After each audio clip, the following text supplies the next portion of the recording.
Henry law complete हो गया, limitation वगैरह, हेनरी कांस्टेंट वगैरह ये सब पढ़ लिया अपन ने। अब टॉपिक है वेपर प्रेशर। वेपर प्रेशर क्या होता है उसको समझते हैं। देखो टॉपिक डालो वेपर प्रेशर।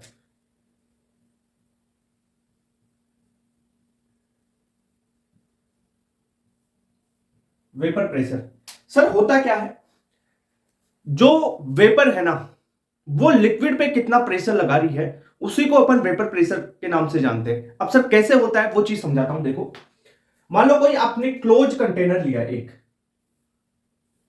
ये आपका क्लोज कंटेनर है, ये इसमें कुछ लिक्विड भरा हुआ है। अगर इसे गर्म करते हैं, ठीक है, इसकी वेपर बनेगी, लिक्विड की वेपर बनेगी, ठीक है सर, इसकी वेपर्स बन रही है, ऊपर जा रही है, कंटेनर है क्लोज। अब ये जो वेपर्स बन रही वो इस लिक्विड लेयर पे, इस लिक्विड पे जो प्रेशर एक्सर्ट करेगी ना, जो प्रेशर डालेगी इस लिक्विड पे, ठीक है, इसकी वेपर्स बन रही है भाई, ये तो क्लोज है, ऊपर से तो क्लोज कंटेनर ले लिया है ना। तो ये जो प्रेशर डालेगी इस लिक्विड पे, ये आपका लिक्विड है ना। इस लिक्विड पे जो प्रेशर एक्सर्ट होगा वही तो होगा वेपर प्रेशर। तो वेपर प्रेशर क्या होता है, the pressure exert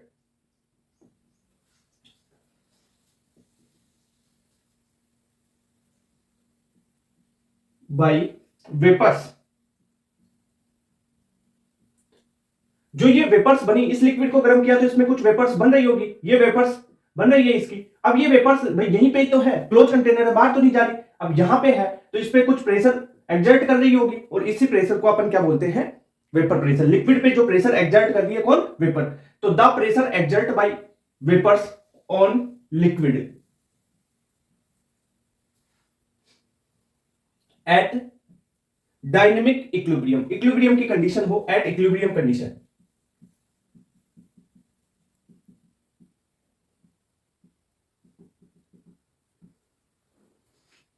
is vapour pressure.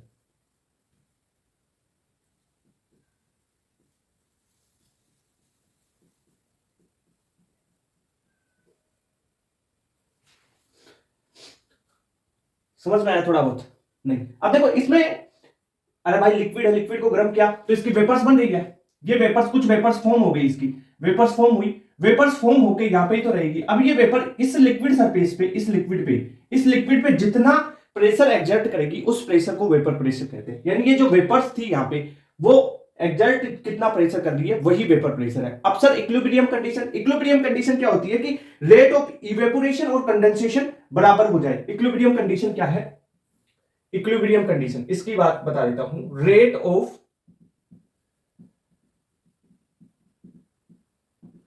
Vaporisation या evaporation is equal to rate of condensation. इस कंडीशन को आप बोलते हैं इक्विलिब्रियम कंडीशन। यानी वेपोरेशन की और कंडेंसेशन की रेट सेम हो रही है, तब जो वेपर्स है ना वो लिक्विड सरफेस पे, लिक्विड पे कितना प्रेशर एक्सर्ट कर रही है, कितना प्रेशर लगा रही है, उसी को आप बोलते हैं वेपर प्रेशर। ठीक है, समझ में आई चीज। देख वेपोराइजेशन और कंडेंसेशन का देख ग्राफ भी बता देता हूं तेरे को। चल ग्राफ इसका बाद में प्लॉट करेंगे इफेक्ट के साथ में, है ना। यहां पे क्या हो रहा है भाई, लिक्विड कोई सा भी ले ले तू, कोई सा भी लिक्विड ले ले, वाटर ले ले तो वाटर ले ले, देख H2O लिक्विड है, वो किस में कन्वर्ट हो रहा है, H2O गैस फॉर्म में, तो गैस में कन्वर्ट होगा यहां पे, तो कुछ बनेगी ना इसकी वेपर्स। तो देखो लिक्विड से इधर गया गैस की तरफ, तो ये है वेपोराइजेशन, और गैस से वो वापस लिक्विड में आ रहा है तो कंडेंसेशन। ठीक है, तो इस इक्विलिब्रियम कंडीशन पे जो वेपर्स है ना वो कितना प्रेशर एक्सर्ट कर रही है लिक्विड पे, वही आपका वेपर प्रेशर है। इतनी बात क्लियर। अब देखते हैं कौन कौन से फैक्टर्स हैं जो इसको अफेक्ट करते हैं। तो factor affecting vapour pressure, factor affecting vapour pressure.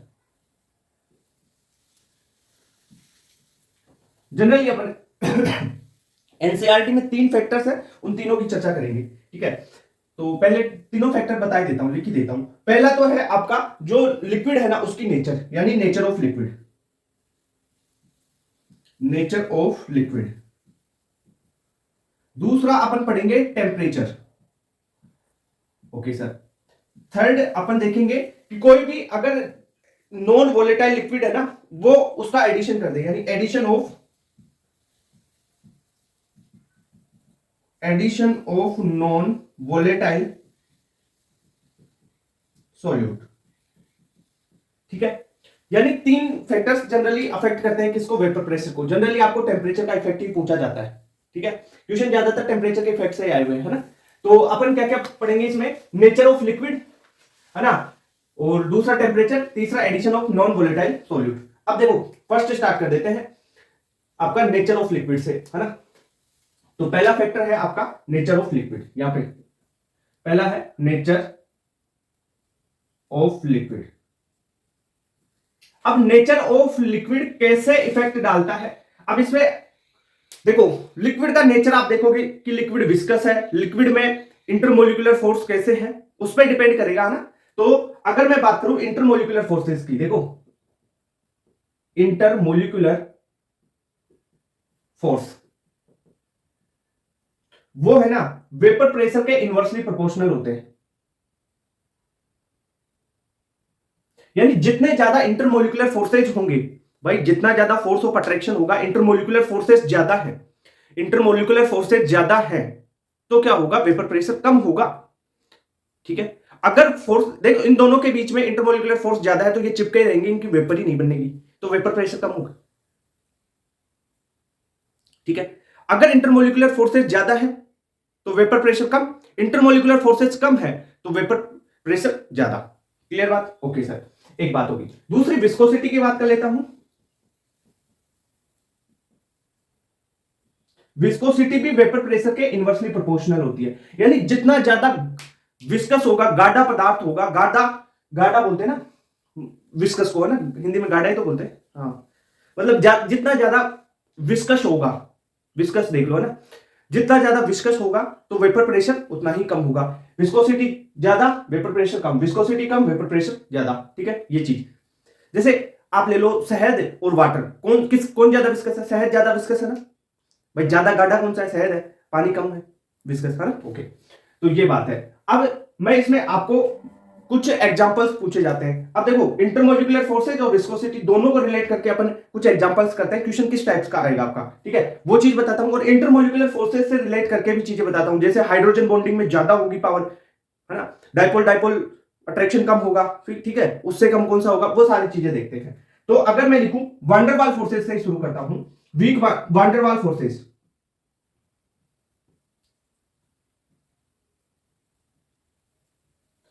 Dipole dipole interaction, एक होता है डाइपोल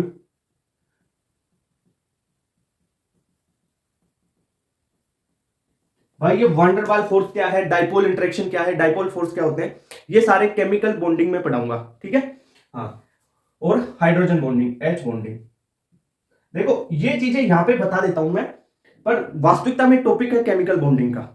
ठीक है, केमिकल बॉन्डिंग में बहुत डिटेल में आपको वान डेर वाल पढ़ाया जाएगा, डाइपोल मूवमेंट पढ़ाया जाएगा, है ना, डाइपोल डाइपोल इंटरेक्शन पढ़ाया जाएगा, है ना, हाइड्रोजन बॉन्डिंग डिटेल में पढ़ाई जाएगी आपको, है ना। अभी यहाँ पे बस एक बार देख लो, फिर केमिकल बॉन्डिंग में आपको समझ में आ जाएगी ना चीजें, तो और भी आसान रहेगा फिर, है ना। ओके, तो जैसे वान डेर वाल फोर्सेस किस में है, आपके ऑर्गेनिक एल्कीन एल्काइन ये वाले कंपाउंड्स होते हैं ना, इसकी बात करता हूं मैं। तो यहां पे इंटरमोलिकुलर फोर्सेस किस में ज्यादा है भाई, हाइड्रोजन बॉन्डिंग सबसे ज्यादा ताकतवर है, तो उसमें इंटरमोलिकुलर फोर्सेस सबसे ज्यादा होंगे, किसमें, हाइड्रोजन बॉन्डिंग में। तो मैं बात करूं वान डेर वाल फोर्स से ज्यादा होंगे डाइपोल मूवमेंट में, और dipole movement dipole dipole interaction से ज्यादा होगा इंटरमोलिकुलर फोर्स किसमें, हाइड्रोजन बॉन्डिंग। ये किसका ऑर्डर है, इंटरमोलिकुलर फोर्स। ठीक है, अब वेपर प्रेशर पूछा जाए तो इसका उल्टा कर दोगे। सर इनके एग्जांपल्स बता दो, वान डेर वाल फोर्स किसमें है, जैसे आपके पास एल्केन्स हो गए, एग्जांपल एल्कीन हो गया, बेंजीन में भी हो जाएगा, एल्काइन,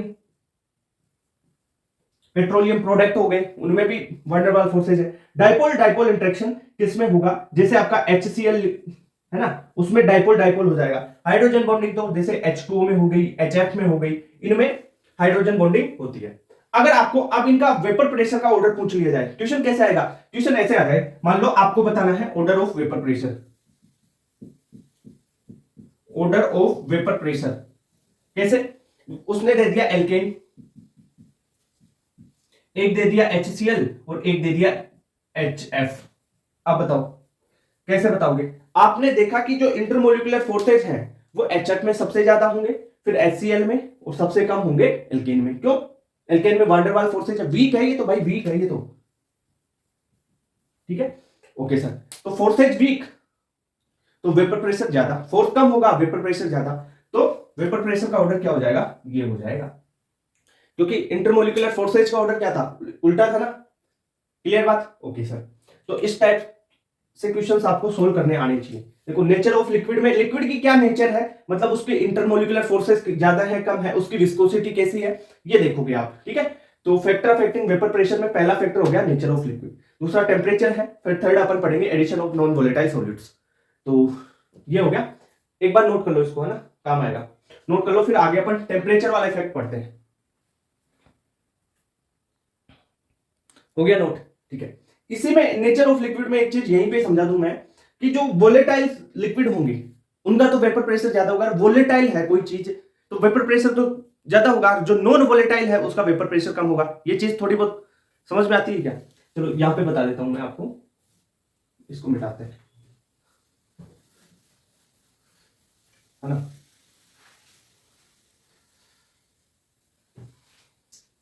जैसे मैं बात करूं non volatile solute, non volatile, non volatile है लिक्विड, मान लो आपके पास कोई भी लिक्विड लिया, एक है लो वोलेटाइल लिक्विड, लो वोलेटाइल लिक्विड, और एक है हाई वोलेटाइल लिक्विड, ठीक है, हाई वोलेटाइल।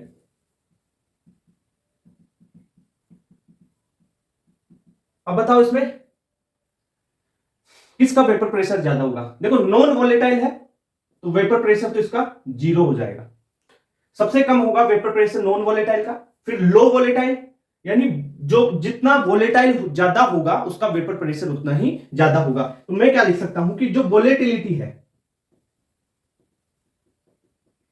वोलेटिलिटी है वो directly proportional to vapour pressure होती है, ठीक है। यानी जो जितना ज्यादा वोलेटाइल होगा उसका वेपर प्रेशर उतना ज्यादा। तो नॉन वोलेटाइल से अपन हाई वोलेटाइल की ओर जाते हैं तो वेपर प्रेशर क्या होता है, इंक्रीज होता है, वीपी, वेपर प्रेशर। क्लियर बात, ये चीज समझ में आ गई क्या। तो ये नेचर ऑफ लिक्विड का ही नेचर है तो बच्चों की बात, ये छोटी छोटी क्लासेस में पढ़ा होगा कि नॉन वोलेटाइल है वेपर प्रेशर 0 हो जाएगा, हाई वोलेटाइल जितना ज्यादा वोलेटाइल वेपर प्रेशर बढ़ेगा, ठीक है।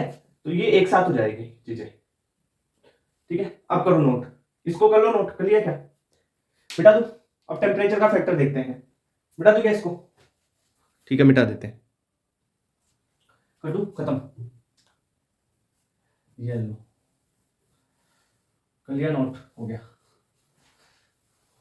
अब देख टेम्परेचर की बात करेंगे, टेम्परेचर बढ़ाओगे, जैसे जैसे टेम्परेचर बढ़ाओगे ना तो वेपर प्रेशर बढ़ता है भाई, टेम्परेचर बढ़ाने पर वेपर प्रेशर बढ़ेगा। अब कौन सी इक्वेशन है क्या है, ठीक है, वो सारी इसमें आप क्लेसियस क्लेप्रोन इक्वेशन भी देखते हैं ना, क्लेसियस क्लेप्रोन इक्वेशन वो भी बता देंगे आपको, ठीक है। वैसे जेई मेंस में आता है उस पर क्वेश्चन, नीट में आया नहीं है, पर इक्वेशन पूरी डिटेल में बताएंगे आपको, कोई दिक्कत नहीं। दूसरा फैक्टर डालो temperature, second factor temperature. Temperature एक ऐसा फैक्टर है जो किसी भी सिंगल लिक्विड के वेपर प्रेशर को चेंज करता है ओनली, है ना, सिंगल लिक्विड के वेपर प्रेशर को चेंज कर देगा कौन, टेम्परेचर। कैसे, आप टेम्परेचर बढ़ाओगे तो वेपर प्रेशर बढ़ता है, यानी temperature is directly proportional to vapour pressure, ये चीज आपको पता होनी चाहिए, ओके। क्लियर बात, कौन से एक देखो इसको इक्वेशन से समझ सकते हैं, जैसे P is equal to, P क्या है, वेपर प्रेशर है किसी टेम्परेचर पे, K e की power minus delta H upon RT होता है। अब सर यहां पे P क्या है, P है वेपर प्रेशर किसी भी टाइम पे, तो मैं P के लिए लिख सकता हूं P क्या है, vapour pressure at any temperature, भाई किसी टेम्परेचर पे, किसी T टेम्परेचर पे, या टी टेम्परेचर लिख लो, है ना, एट टी टेम्परेचर लिख ले भाई, यहां पे टी ले रखा है तो किसी टी टेम्परेचर पे, किसी भी टी टेम्परेचर पे, यानी टी टेम्परेचर, के क्या है, के है आपका कांस्टेंट, ठीक है सर, आर क्या है गैस कांस्टेंट, टी क्या है टेम्परेचर, डेल्टा एच क्या है, देखो जो डेल्टा एच है ना वो एंथैल्पी ऑफ वेपोराइजेशन है। अब इसको भी समझा देता हूं, तो यहां पे टॉपिक ही डाल देता हूं, डेल्टा एच, डेल्टा एच है enthalpy of vaporisation.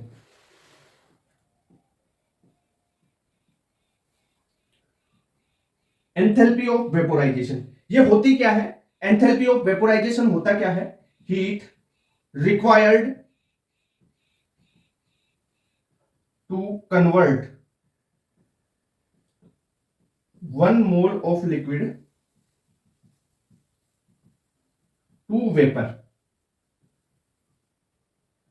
is called enthalpy of vaporization। यहां पे डेल्टा एच वेपोराइजेशन यानी एंथैल्पी ऑफ वेपोराइजेशन। ओके, ये हो गया, समझ में भाई। 1 मोल लिक्विड है तेरे पास, उसको 1 मोल लिक्विड को वेपर में कन्वर्ट करना है, उसके लिए कितनी एंथैल्पी लगी, कितनी एनर्जी आई, एनर्जी लगेगी, वही है enthalpy of vaporisation. 1 mole liquid को, ठीक है, कितना, 1 मोल लिक्विड को किसमें, वेपर में कन्वर्ट करने के लिए कितनी एनर्जी चाहिए। बस सिंपल लैंग्वेज में समझो ना यार तुम, 1 मोल लिक्विड है उसको वेपर में कन्वर्ट करना है, उसके लिए कितनी एनर्जी चाहिए, कितनी एंथैल्पी चाहिए, वही एंथैल्पी आपके एंथैल्पी ऑफ वेपोराइजेशन है। आया समझ में? ओके, जो ये इक्वेशन है, अब इससे क्वेश्चन पूछा जाता है, एक तो इसका ग्राफ पूछा जाता है कि वेपर प्रेशर पी क्या है, वेपर प्रेशर है, पी और टी में ग्राफ पूछा जाता है। तो एक बार इसका ग्राफ भी प्लॉट कर लेते हैं अपन। देखो प्रेशर, अब प्रेशर का मतलब वेपर प्रेशर, पी, पी क्या है, vapour pressure at time, at temperature T पे, और यहां पे मैं टेम्परेचर की बात कर लेता हूं। तो देखो आपके पास इक्वेशन है कौन सी, P is equal to K E की power minus delta H upon R T. यहां पे क्या है, P इज इक्वल टू, देखो y बराबर एम एक्स प्लस सी से इसकी तुलना कर लेते हैं। y एक्सिस पे P है बराबर एम एक्स प्लस सी, इंटरसेप्ट कुछ है नहीं, x क्या है, t है। देखो ये ग्राफ कैसा दिख रहा है आपको, e की पावर -1/x का जैसा ग्राफ नहीं दिख रहा भाई, ये देखो e की पावर -1/t है ना, तो e की पावर -1/x का ग्राफ प्लॉट करते हैं तो ग्राफ कैसा जाता है, ऐसा एक्सपोनेंशियल ग्राफ, ठीक है। तो यहां पे जो ग्राफ है वो कैसा जाएगा, वो भाई साहब एक्सपोनेंशियल ग्राफ होगा ऐसा, इसमें वेपर प्रेशर और टेम्परेचर में ये ग्राफ हो गया। और भाई e की पावर -x है, माइनस है इसलिए इंक्रीजिंग। अब देख वो नीचे है, टेम्परेचर नीचे, 1 अपॉन टेम्परेचर, यहां पे टेम्परेचर में, तो ये माइनस में और ये 1 अपॉन में, ऊपर जाएगा प्लस, तो मतलब डायरेक्टली प्रोपोर्शनल, तो इंक्रीजिंग। समझ में आ गई चीज? ओके सर, बेसिक मैथ में इतना तो पढ़ाया होगा, फिजिक्स वाले टीचर ने तुम्हारे को। ओके, ये बात हो गई। अब एक क्वेश्चन और आता है, इसमें लोग लो इसका, और फिर ग्राफ प्लॉट करवाया जाता है। तो इसका ग्राफ अपन प्लॉट करते हैं लोग के साथ में, ठीक है, लोग पी में और 1/t में ग्राफ प्लॉट करवाते हैं। देखो पहले तो इसका लोग लेते हैं, इस इक्वेशन का नेचुरल लोग लेते हैं, तो नेचुरल लोग क्या होगा, देखो p is equal to K E की power minus delta H upon R T है, तो ln p is equal to ln K. अब e की पावर में जो भी होता है, e की पावर मान लो -x है, तो इसका नेचुरल लोग लेते हो ना, तो -x, मतलब वो जो e की पावर में ना वो की वो राशि आ जाती है, तो minus delta H upon R T, ये आ गया। अब अपने को ग्राफ प्लॉट करना है किस किस के बीच में, natural log of p, natural log ln p और 1/t में। अब बताओ, तो इसको ले लो, इस इक्वेशन को लो और क्या करो, इसकी तुलना कर लो y बराबर एम एक्स प्लस सी से। देखो ln p is equal to ln k minus delta H upon R T, ये हो गया। इसकी तुलना y एक्सिस पे ये है, y बराबर ये c हो जाएगा प्लस एम एक्स, x क्या है 1/t हो जाएगा, x 1/t है, तो यहां पे स्लोप m क्या आ गई, minus delta H upon R m, यही बचा। जो c है, इंटरसेप्ट क्या है, ln k, आपका इंटरसेप्ट बच गया, ठीक है। देखो स्लोप क्या है, नेगेटिव, स्लोप कैसी है, नेगेटिव, तो स्लोप तो नेगेटिव यानी डिक्रीजिंग होगा। इंटरसेप्ट है कुछ भाई, c क्या है, इंटरसेप्ट ही होता है ln k, तो ये कुछ मान लो इंटरसेप्ट है ln k, ठीक है। स्लोप क्या है, नेगेटिव है, तो स्लोप क्या होगी, नेगेटिव, तो स्लोप लिख देता हूं इसकी क्या होगी, negative m by delta H by R लिख देते हैं, यह है इसकी स्लोप, 1/t में ग्राफ और ln p में ग्राफ। ठीक है, तो ग्राफ कैसे प्लॉट कर देंगे, ये चीज भी समझ में आई होगी आपको। अरे ये x देख, इस t को, ये t है ना 1/t, यही तो है x। बचा क्या m, तो delta h upon r minus में, माइनस है ना ये देखो। क्लियर बात, ये चीज है। ओके सर, इतनी बात क्लियर हो गई। तो ये ग्राफ वाला तो हो गया। अब क्लेसियस क्लेपेरॉन इक्वेशन कैसे बनती है, देखो इस ऐसी दो इक्वेशन, किसी दो टेम्परेचर पे इक्वेशन बना लो, दो टेम्परेचर पे इक्वेशन बना लो और फर्स्ट सेकेंड इक्वेशन में से फर्स्ट इक्वेशन माइनस कर दो, घटा दो, तो क्लेसियस क्लेपेरॉन बनती है इक्वेशन। कैसे बनती है उसकी भी डिटेल देखते हैं। पहले ये नोट कर लिया क्या, मिटाऊं इसको थोड़ा सा, मिटा दो क्या है, ठीक है।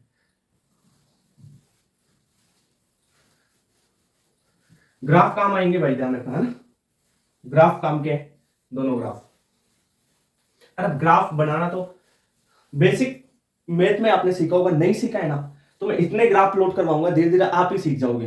देखो यहाँ सॉल्यूशन में, केमिकल काइनेटिक्स में तो इतने ग्राफ प्लॉट होंगे कि आप खुद ही ऐसे देख के ग्राफ बनाने लग जाओगे, ये इसका ऐसा, इसका ऐसा। ठीक है, हाँ। अब देखो ये इक्वेशन है, इसका नेचुरल लॉग लिया मैंने, natural log ln p is equal to ln k minus delta H upon R T, ये हो गया। किसी दो टेम्परेचर पे इक्वेशन बना लेता हूं, मान लो एक टेम्परेचर है T1, तो P1 प्रेशर हो जाएगा, वेपर प्रेशर, ln k तो क्या है कांस्टेंट है तो सेम रहेगा, माइनस डेल्टा एच भी सेम, R सेम, T1 हो जाएगा। एक तो ये इक्वेशन हो गई। दूसरी इक्वेशन और ले लेता हूं, ln P2 is equal to ln k minus delta H upon R T1, T2 है, ये सेकेंड इक्वेशन हो गई। ठीक है, या ऊपर लिख दूं, चलो आ जाएगी, दिख जाएगा, है ना। ये दो इक्वेशन हो गई। अब मैं क्या करूं, इक्वेशन 2 माइनस इक्वेशन 1 कर दूं तो क्या होगा, देखो दो में से एक माइनस किया तो क्या होगा, ln P2 minus ln P1, ठीक है, इज इक्वल टू, देखो 2 माइनस तो ln k minus delta H upon r T2, ये था, इसमें से मैंने माइनस किया ln k minus delta H upon r T1, यही तो था। अब लोग की प्रॉपर्टी आपको पता है, लोग की ये जो प्रॉपर्टीज होती है, जैसे मैं बोलूं लोग a माइनस लोग b, तो इसे कैसे सोल्व करते हैं, ये हो जाता है आपका लोग a बटा b। ठीक है, या अगर मैं ऐसे बोलूं लोग a प्लस लोग b, ऐसा हो तो ये हो जाता है लोग a इंटू b। ये लोग की प्रॉपर्टी है, ये यूज कर दो, पहली वाली प्रॉपर्टी यहां पे यूज कर लो, ln 2 p2 minus ln p1, तो ये क्या हो जाएगा ln p2 अपॉन p1। ठीक है, नेचुरल लॉग। ठीक है, अब देखो यहां पे इसको सोल्व करते हैं, ये है ln k minus delta H upon r t2, यहां पे माइनस है तो माइनस ln k, ये माइनस यहां पे अंदर माइनस किया तो plus delta H upon r t1। देखो माइनस ln k और ये है आपका प्लस ln k, ये कैंसिल हो जाएगा, तो यहां पे बचा क्या आपके पास, देखो डेल्टा एच, देखो ये माइनस में, इसको आगे लिख दो तो क्या बचा, delta H upon r t1 minus delta H upon r t2, यानी natural log of p2 upon p1, यही तो बचा। यहां से मैं क्या कर दूं, डेल्टा एच और r कॉमन ले लूं तो क्या बचेगा, 1 upon t1 minus 1 upon t2। Clear बात, तो इसे ही बोलते हैं Clausius Clapeyron equation, ln p2 upon p1, ln p2 upon p1 is equal to delta H upon r 1 upon t1 minus 1 upon t2। t1 क्या है, कोई एक टेम्परेचर और t2 दूसरा टेम्परेचर। ठीक है, इसे बोलते हैं क्लेसियस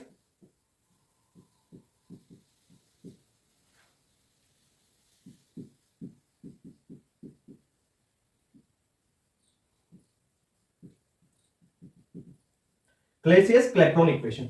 अगर सर हम इसे नेचुरल लॉग की जगह लॉग करना चाहे तो क्या क्या फैक्टर होता है, 2.303 से आप मल्टीप्लाई कर लो, लॉग 10 हो जाएगा, यही तो है।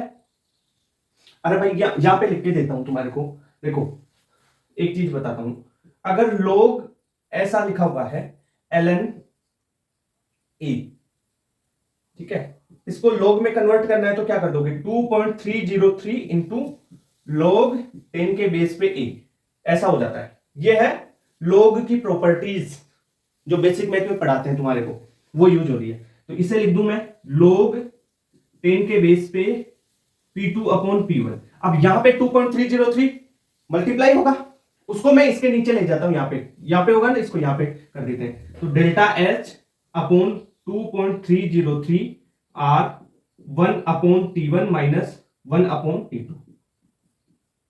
ठीक है, ये दोनों ही क्लेसियस-क्लैपेरॉन इक्वेशन है भाई। ये log 10 के बेस पे है, ये नेचुरल log में है। ठीक है, तो ये बात हो गई। अब यहां पे क्वेश्चन कैसा आएगा, देखो क्वेश्चन ऐसा आएगा, P1 P2 या T1 देके T2 पूछ सकता है, या T1 T2 दे दे, प्रेशर दे दे एक का और दूसरे का प्रेशर पूछ ले, या ऐसे भी पूछ सकता है आपको रेशियो बनवा के पूछ ले, दो का रेशियो दे दे, P1 P2 का रेशियो दे दे और T1 T2 का रेशियो पूछ ले, T1 T2 का रेशियो देके P1 P2 का रेशियो पूछ ले। ठीक है, तो आप क्वेश्चन सोल्व कर पाओगे इससे। तो फाइनल आपको यही याद रखना है ना, तो नोट करो इसको तुरंत। कर लिया क्या नोट? ठीक है, ये हो गया। अब देखो इसी में आप वेपर प्रेशर को टेम्परेचर का इफेक्ट तो शो हो रहा है। यहां पे आप एक चीज कर सकते हो क्या, कि जो बॉइलिंग पॉइंट है उससे भी रिलेट कर सकते हैं क्या इसको? हाँ सर, तो टेम्परेचर का पढ़ रहे हैं तो साथ में बॉइलिंग पॉइंट का भी देख लो, काम आ जाएगा ना, क्वेश्चन आते हैं इस पे। तो देखो इसी के साथ में यहीं पे बता देता हूं मैं, इस यहीं पे नोट कर लेना है ना, इसके नीचे नोट कर लेना बॉइलिंग पॉइंट।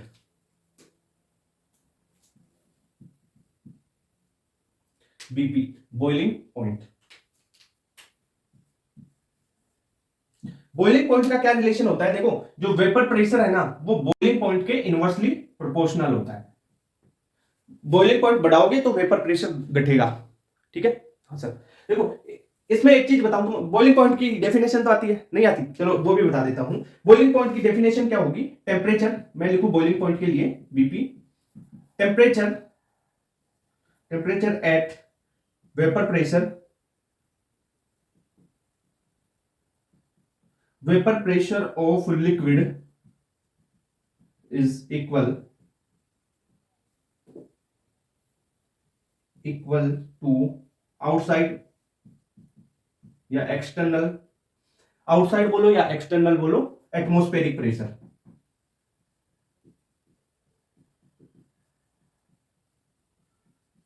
ठीक है, ऐसा टेम्परेचर जिसपे जो लिक्विड है उसका वेपर प्रेशर और जो एक्सटर्नल एटमॉस्फेरिक प्रेशर है वो दोनों बराबर हो जाए तो वो टेम्परेचर आपका बॉइलिंग पॉइंट कहलाता है। ठीक है उसे नहीं बोलते जब पानी उबलता है, वो नहीं होता। ऐसे कौन सी डेफिनेशन बना रखी है, वो छोटी क्लासों में सही है आपके लिए। Temperature at which vapour pressure of liquid is equal to external atmospheric pressure या आउटसाइड एटमॉस्फेरिक प्रेशर। ठीक है, क्लियर बात। क्वेश्चन कर रहा हूं इस पे, हाँ एक ग्राफ वाला क्वेश्चन है, तो ये चीज नोट कर, क्वेश्चन लिखता हूं यहां पे मैं। अब देखो तीसरा फैक्टर पढ़ के क्वेश्चन करते हैं उस पे, जो चीज बॉइलिंग पॉइंट की वेपर प्रेशर की है कैसे डिपेंड करती है वो चीज, है ना। थर्ड फैक्टर है कि नॉन वोलेटाइल सोल्यूट, अगर आप नॉन वोलेटाइल सोल्यूट ऐड करोगे तो क्या कंडीशन होगी भाई, वेपर प्रेशर कम हो जाएगा। क्यों कम होगा, देखो आप नॉन वोलेटाइल सोल्यूट ऐड करोगे तो सरफेस पे नॉन वोलेटाइल सोल्यूट के कुछ पार्टिकल्स भी आएंगे तो वेपर में कन्वर्ट कम होगी लिक्विड, तो वेपर में कम कन्वर्ट होगा, कम वेपर होगी तो वेपर प्रेशर भी कम हो जाएगा, यानी दबाव कम लगाएगी, प्रेशर कम लगाएगी वेपर। नहीं समझे, देखो इस चीज को मैं यहां पे समझाता हूं। मान लो आपके पास ये है, एक कंटेनर है ये, ठीक है, इसमें है कुछ लिक्विड ये। अब इस लिक्विड में मैंने क्या किया कि नॉन वोलेटाइल सोल्यूट, मान लो ये है नॉन वोलेटाइल सोल्यूट, ये ऐड कर दिया। अब देखो क्या होगा, पहले यहां पे जो लिक्विड था भाई इसके नॉन वोलेटाइल सोल्यूट भी ऐड किया, ये लिक्विड था, इसके तो बनेंगे वेपर, इसके क्या बन रहे हैं, वेपर बन रहे हैं जो ब्लैक डॉट से है, यानी ये लिक्विड है आपका। पर ये जो रेड डॉटेड है ये क्या है, नॉन वोलेटाइल सोल्यूट। अब ये नॉन वोलेटाइल सोल्यूट इसके नीचे वाला वेपर थोड़े बन पाएगा, ये तो ऊपर सरफेस रोक दिया इसको, तो वेपर में ही कन्वर्ट नहीं हो पा रहा, तो वेपर बनेगा नहीं। तो भाई वेपर ही तो वेपर प्रेशर डालता है, वेपर ही तो यहाँ पे प्रेशर डालता है। कौन डालता है, वेपर तो डालता है, जैसे बनेगा वेपर और यहाँ पे घूमेगा इस सरफेस पे, फिर लिक्विड पे प्रेशर डालेगा, तो वेपर ही कम बने देंगे, वेपर ही नहीं बनने देगा। ये तो ऊपर देखो नॉन वोलेटाइल सॉल्यूट आ गया यहाँ पे, इसके नीचे वाला लिक्विड तो वेपर में कन्वर्ट नहीं हो रहा है, ये तो है ना, आने नहीं देगा भाई। देख ये नॉन वोलेटाइल है, नीचे वेपर का मॉलिक्यूल है, ये वाटर है, अब ये ऊपर थोड़े जाएगा, कैसे जाएगा बता। तो ये है, तो vapour pressure non volatile solute अगर ऐड कर दोगे तो क्या हो जाएगा, वेपर प्रेशर डिक्रीज हो जाएगा। कारण मैंने यहां पे लिख दिया कि some surface is occupied by non volatile solutes, तो non volatile solute surface occupy कर लेंगे ऐसे, तो क्या होगा, less molecule convert into vapour, then vapour pressure decrease. समझ आ गई चीज, एक तो ये बात। दूसरी, अगर नंबर ऑफ आयंस के टर्म्स में देखें तो जितने ज्यादा नॉन वोलेटाइल सॉल्यूट के आयंस होंगे, ठीक है, उतना ही वेपर प्रेशर कम होगा। तो ये यहां पे लिख सकते हैं अपन, मोर नंबर ऑफ आयंस के टर्म्स में, more the number of ions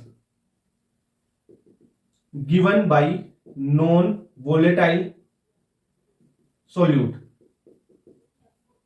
तो वेपर प्रेशर डिक्रीज। यानी जितने ज्यादा आयंस होंगे नॉन वोलेटाइल सॉल्यूट के, तो वेपर प्रेशर उतना ही कम होगा। ठीक है, अब देखो एक क्वेश्चन करो, क्वेश्चन है आपका, an aqueous solution is 1 molar in KI, which of the following will increase the vapor pressure? किसका वेपर प्रेशर ज्यादा होगा किस कंडीशन में? एडिशन ऑफ NaCl, ऑप्शन हैं ये चारों, addition of Na2SO4, addition of 1 molar KI, addition of water. मैंने क्या बोला कि अगर नॉन वोलेटाइल डालोगे तो क्या होगा, वेपर प्रेशर डिक्रीज होगा। यहां पे देखो NaCl, Na2SO4 और KI तीनों क्या है, तीनों है नॉन वोलेटाइल। क्या है, नॉन वोलेटाइल। अरे नॉन वोलेटाइल मतलब जिसका वेपर नहीं बन रहा है। और वाटर क्या है, वाटर के तो वेपर बनते हैं ना, तो वाटर क्या है, H2O क्या है, वोलेटाइल है। तो वाटर को डालोगे तो वेपर प्रेशर इंक्रीज होगा। आपको पूछा है इंक्रीज कौन सा करेगा, तो फोर्थ करेक्ट आंसर हो जाएगा एडिशन ऑफ वाटर। ठीक है, एडिशन ऑफ वाटर करोगे तो वेपर प्रेशर इंक्रीज हो जाएगा। ये क्लियर बात हो गई। अब इनमें अगर आप देखोगे, ठीक है, इन दोनों में, तो कैसे चेक करोगे आप, फिर आयंस पे चले जाओ, जिसके जितने ज्यादा आयंस होंगे उसका वेपर प्रेशर उतना ही कम होगा। समझ में आई बात? तो आयंस के रूप में भी आप क्वेश्चन सोल्व कर सकते हो। ठीक है, जब सारे ही नॉन वोलेटाइल हों। ठीक है, अगर वो पूछे NaCl और Na2SO4 में, इसमें दो आयंस है, एक Na प्लस एक Cl माइनस, यहां पे देखो दो Na और SO4 2 माइनस है भाई, यहां पे क्या है, Na प्लस और SO4 2 माइनस है, तो दो Na, यहां पे 3 आयंस हो गए, यहां पे K plus I minus 2 ions हो गए, तो ऐसे चेक कर सकते हो। ठीक है, ये बात ओके। तो ये 3 आयंस है तो इसका वेपर प्रेशर और भी कम हो जाएगा, दो वाले का ज्यादा रहेगा थोड़ा। क्लियर बात? ओके सर, तो नोट करो इसको, है ना। अब देखो क्वेश्चन, इस क्वेश्चन को भी कर लेते हैं अपन साथ के साथ। ये अच्छा क्वेश्चन है, हर टीचर करवाता है ज्यादातर, PYQ में आया हुआ क्वेश्चन है, JEE मेंस में भी आया था ये एक बार। क्वेश्चन है, सेम सोल्यूट है और सेम सोलवेंट है। क्या दे रखा है, same solute same solvent, curve दे रखे हैं इनके वेपर प्रेशर और टेम्परेचर के। ठीक है sir, parallel to each other, curves parallel हैं एक दूसरे के। Then concentration of solution in order, अब आपको बताना है सॉल्यूशन की कंसंट्रेशन का ऑर्डर, कि फर्स्ट में ज्यादा है कि सेकंड में, थर्ड में। ये तीनों ग्राफ है, ये फर्स्ट वाला है तो प्योर सॉल्वेंट का है। इन तीनों में बताना फर्स्ट सेकंड थर्ड में किसकी कंसंट्रेशन ज्यादा है। अब देखो वेपर प्रेशर और टेम्परेचर से कंसंट्रेशन कैसे निकाल सकते हो आप, थोड़ा सा सोचो। मैंने क्या बोला आपको, कुछ चीजें याद आ रही होगी कि बॉइलिंग पॉइंट को रिलेट कर सकते हैं, है ना। वेपर प्रेशर कैसे, कि आप देखो नॉन वोलेटाइल सॉल्यूट है कोई भी, अगर वो ज्यादा डालेंगे तो वेपर प्रेशर क्या हो जाएगा, कम हो जाएगा ना। तो सॉल्यूट ज्यादा डालेंगे मतलब वो कॉन्सेंट्रेटेड है। भाई किसी चीज में आप सॉल्यूट डालोगे तो उसका कंसंट्रेशन बढ़ेगा, तो वेपर प्रेशर घटेगा। क्लियर बात? ओके सर, तो देखो यहां पे मैं बात करूं टेम्परेचर, तो T3, इसके लिए टेम्परेचर ये वाला टेम्परेचर होगा, सेकंड वाले के लिए टेम्परेचर ये कंडीशन होगी, और फर्स्ट वाले का टेम्परेचर ये होगा। तो ये इन तीनों के बॉइलिंग पॉइंट आ गए। ठीक है, ये तीनों के क्या आ गए, बॉइलिंग पॉइंट। भाई टेम्परेचर वेपर प्रेशर एटमॉस्फेरिक के बराबर हो रहा है जहां पे, वो हो जाएगा आपका बॉइलिंग पॉइंट। ठीक है सर, ये बॉइलिंग पॉइंट हो गया। अब बॉइलिंग पॉइंट का ऑर्डर क्या होगा, कि फर्स्ट का से ज्यादा सेकंड का, सेकंड से ज्यादा थर्ड का, ये आपका बॉइलिंग पॉइंट का ऑर्डर हो गया। तो मैंने एक चीज आपको बताई कि जो वेपर प्रेशर है वो इनवर्सली प्रोपोर्शनल होता है बॉइलिंग पॉइंट के। तो वेपर प्रेशर का ऑर्डर क्या हो जाएगा, वेपर प्रेशर का ऑर्डर आ जाएगा फर्स्ट का सबसे ज्यादा, फिर सेकंड का, और फिर थर्ड का। ये है आपका वेपर प्रेशर का। अभी तो अपने को तो वेपर प्रेशर नहीं, कॉन्सेंट्रेशन निकालनी है। कॉन्सेंट्रेशन पे आते हैं बात। देखो अगर कॉन्सेंट्रेटेड सॉल्यूशन है, कॉन्सेंट्रेशन बढ़ेगी, मैंने क्या बोला, कॉन्सेंट्रेशन बढ़ती है तो वेपर प्रेशर क्या होगा, कम होगा। यही बात है। भाई नॉन वोलेटाइल सॉल्यूट या सॉल्यूट अपन डालेंगे, कंसंट्रेशन बढ़ेगी, तो वेपर प्रेशर क्या हो रहा है, डिक्रीज हो रहा है ना। ठीक है सर, तो वेपर प्रेशर क्या होगा, वेपर प्रेशर डिक्रीज होगा। क्लियर बात, ये कॉन्सेप्ट है। अब कंसंट्रेशन का ऑर्डर क्या हो जाएगा, कंसंट्रेशन का ऑर्डर हो जाएगा वेपर प्रेशर का उल्टा, वेपर प्रेशर घटेगा, यानी इसका वेपर प्रेशर कम है थर्ड का, तो इसमें कंसंट्रेशन ज्यादा है। भाई देख कंसंट्रेशन को ऐसे समझो ना आप, मान लो वाटर ले लिया, उसकी कंसंट्रेशन ज्यादा है, उसके वेपर कम बनेंगे, कंसंट्रेशन ज्यादा है वेपर कम बनेंगे, वेपर कम बनेंगे, वेपर कम बनेंगे तो वेपर कम वेपर प्रेशर लगाएंगे तो प्रेशर भी कम होगा, तो वेपर प्रेशर कम होगा। ठीक है, तो कंसंट्रेशन का ऑर्डर क्या हो जाएगा, थर्ड की सबसे ज्यादा, फिर सेकंड की, है ना, और सबसे कम फर्स्ट की। ठीक है सर, ये कंसंट्रेशन का ऑर्डर हो गया। आपको कंसंट्रेशन ही पूछी है, सॉल्यूशन की कंसंट्रेशन। क्लियर बात, तो ये आपका आंसर आ जाएगा। आएगा कुछ चीज समझ में, अच्छा क्वेश्चन है ना, तो नोट करो इसको, नोट करो, और क्वेश्चन करवाते हैं फिर, करो इसको क्लियर, नोट हो गया। अब देखो अपन बात करते हैं राउल्ट लॉ की, दोनों ही वोलेटाइल यानी सोल्यूट और सॉल्वेंट दोनों वोलेटाइल हो तब सॉल्यूशन का वेपर प्रेशर कैसे निकालते हैं, सॉल्वेंट का सॉल्यूशन का, वो सॉल्वेंट का सॉल्यूट का, इनका वेपर प्रेशर कैसे निकालते हैं, इसके लिए देखो राउल्ट का लॉ है, उससे निकालेंगे। तो राउल्ट का लॉ क्या बोलता है कि जो वेपर प्रेशर है, सोल्यूट का वेपर प्रेशर जो आपकी मोल फ्रैक्शन है ना सोल्यूट की, उसके डायरेक्टली प्रोपोर्शनल होता है। सोल्वेंट का जो है वेपर प्रेशर वो सोल्वेंट की मोल फ्रैक्शन के डायरेक्टली प्रोपोर्शनल होता है। यानी राउल्ट लॉ की बात करें तो वो क्या बोलता है कि vapour pressure directly proportional to mole fraction, यही बात है। हाँ, तो इसको अपन नोट करते हैं, तो फिर डालो राउल्ट का नियम, Raoult law, Raoult law. Raoult बोलता है, देखो यहां पे कुछ एक दो टर्मिनोलॉजी आएगी तो उनको पहले बताता हूं मैं। जैसे मैंने सोल्यूट लिया, सोल्वेंट लिया, ए में यूज करूंगा सोल्वेंट के लिए, एक है सोल्यूट, इससे बनेगा आपका सॉल्यूशन। ठीक है, सोल्वेंट ए है, सोल्यूट में बी लूंगा। ठीक है, एनसीईआरटी में भी यही दे रखा है। तो देखो पी नोट ए होगा, अगर पी नोट लगा दूं तो ये होगा vapour pressure, vapour pressure of solvent in pure form, PA होगा vapour pressure of solvent in solution. ठीक है, वैसे ही पी नोट बी होगा आपका vapour pressure of solute in pure form. ठीक है, और पीबी होगा आपका vapour pressure of solute in solution. ठीक है, ये चीज है। राउल्ट क्या बोलता है कि जो आपका वेपर प्रेशर है सॉल्यूशन का, सॉल्वेंट का in solution, A P directly proportional होगा मोल फ्रैक्शन ऑफ ए की। ठीक है, दूसरी बात, जो आपका वेपर प्रेशर है सॉल्यूट का वो डायरेक्टली प्रोपोर्शनल होगा मोल फ्रैक्शन ऑफ बी के। प्रोपोर्शनल को हटाने के लिए आप लगाएंगे PA is equal to P note A X A. ठीक है, पी नोट ए क्या है, पी नोट ए है vapour pressure of solvent in pure form, यहां पे हो जाएगा PB is equal to P note B X B. ठीक है, अब आपके पास सॉल्यूशन है, अब सॉल्यूशन का कैसे लिखोगे भाई, ये तो सॉल्वेंट का हो गया, ये हो गया सोल्यूट का। सॉल्यूशन में क्या है, सॉल्वेंट भी है सोल्यूट भी है, दोनों है, तो P solution P S solution का होगा पीए प्लस पीबी के बराबर। तो मैं ऐसे लिख दूं P S is equal to, PA क्या होता है P note A X A plus P note B X B. ठीक है, यही हो गया बात। यहां पे मैंने दोनों वोलेटाइल लिए हैं, सोल्यूट भी वोलेटाइल है, सोल्वेंट भी वोलेटाइल है। नॉन वोलेटाइल होगा जो, उसका तो वेपर प्रेशर जीरो हो जाता है भाई, है ना, नॉन वोलेटाइल का। तो यहां पे सोल्वेंट भी वोलेटाइल है और सोल्यूट भी वोलेटाइल है, दोनों वोलेटाइल है ना। अगर नॉन वोलेटाइल जो होगा उसका जीरो कर देना वेपर प्रेशर, वो भी सिखा दूंगा अभी। तो पीएस बराबर क्या आ जाएगा, पी नोट ए एक्स ए। अब देखो कुछ फॉर्मूले इसको और ड्राइव कर सकते हैं अपन, कैसे देखो, mole fraction of A plus mole fraction of B is equal to 1 होता है कि नहीं होता है, होता है। तो एक्स ए क्या लिख सकते हैं अपन, एक्स ए क्या हो जाएगा 1 माइनस एक्स बी हो जाएगा। तो यहां पे एक्स ए की जगह 1 माइनस एक्स बी रखोगे तो क्या आ जाएगा, P S is equal to, अगर यहां पे एक्स ए की जगह क्या लिख दो, एक्स बी लिख दो, ठीक है। तो P note B minus P note A into X B plus P note A, ठीक है, डायरेक्ट सोल्व करके लिख दिया मैंने, है।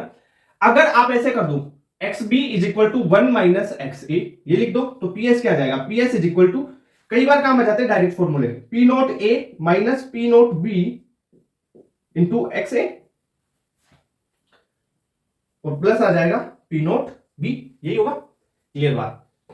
पर आपको तो ये रख लेना है याद, यही तो याद रखना है। अब एक्स ए 1 माइनस एक्स बी करके लिख दो, एक्स बी को 1 माइनस एक्स ए करके लिख दो, ऐसे कर लो, है ना। याद रखो तो ठीक है, नहीं रखो तो कोई दिक्कत नहीं, ये तो याद होना चाहिए ना। ये कैसे निकाला, मेन फॉर्मूला ये है आपका, ओके। इसके ग्राफ वगैरह भी प्लॉट करना सिखाऊं क्या, अभी सिखाता हूं, चलो। ये ग्राफ ये याद रखना है ना। अब देखो ग्राफ देखो, P directly proportional to X A, यानी मोल फ्रैक्शन के डायरेक्टली प्रोपोर्शनल है। तो मैं अगर ऐसा देखूं, देखो पी ए और एक्स ए में ग्राफ प्लॉट करो, पी ए और एक्स ए में ग्राफ प्लॉट करो तो क्या हो जाएगा, डायरेक्टली प्रोपोर्शनल, ठीक है। पी बी और एक्स बी में डायरेक्टली प्रोपोर्शनल, ठीक है। यहां से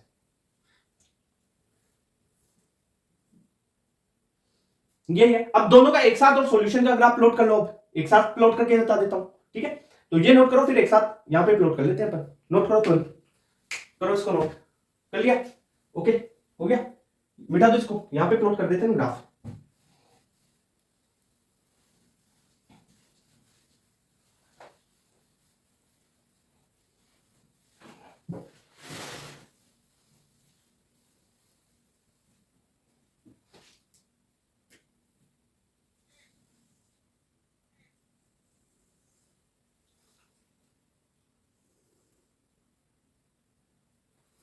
ये है आपका वेपर प्रेशर, इस पे ले लेते हैं एक्स ए और एक्स बी, मोल फ्रैक्शन ले लेते हैं अपन, ठीक है, ओके सर।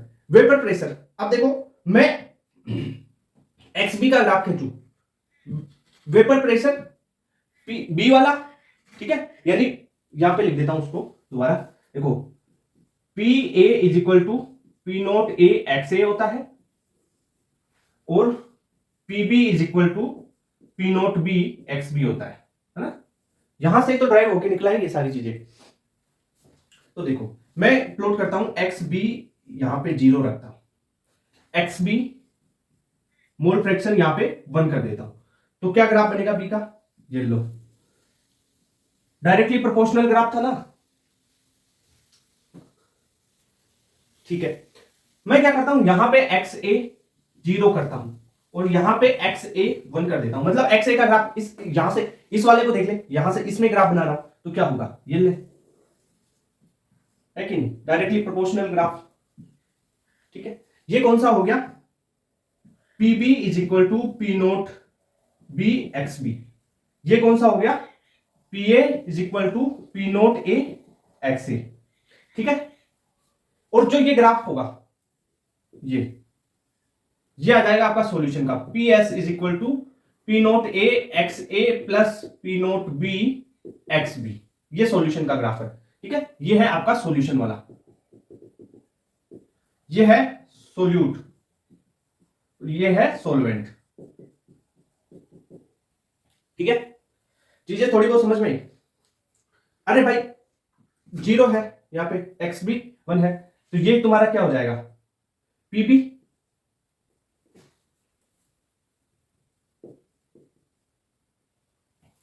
ये पी ए,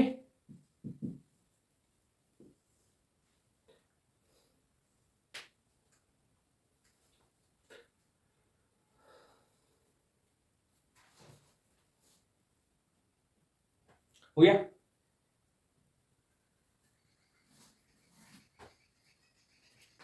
ये समझ में नहीं आ रहा भाई, देख एक बार ये लिया और एक बार ये ले लिया, इन दोनों ग्राफ को ऐसे उठा के, अगर इस ग्राफ को तू ऐसे उल्टा करके इसको इस साइड यहां पे बनाएगा तो कैसा बनाएगा भाई, देख ऐसा करके यही तो बनाएगा, है कि नहीं,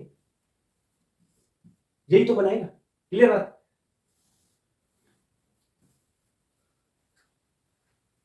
नॉन पोरस को, ये हो गया राउल्ट का।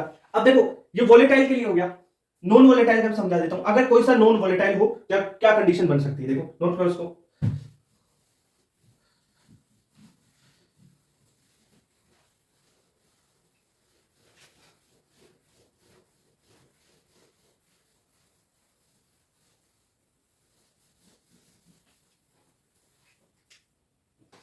देख एक कंडीशन लिख देता हूं, Raoult law for non volatile solute. अब ये जो सोल्यूट है ना, ये क्या हो जाएगा, मान लो इसको कर दिया नॉन वोलेटाइल। अब नॉन वोलेटाइल है ना, नॉन वोलेटाइल है तो उसका वेपर प्रेशर क्या हो जाएगा, 0।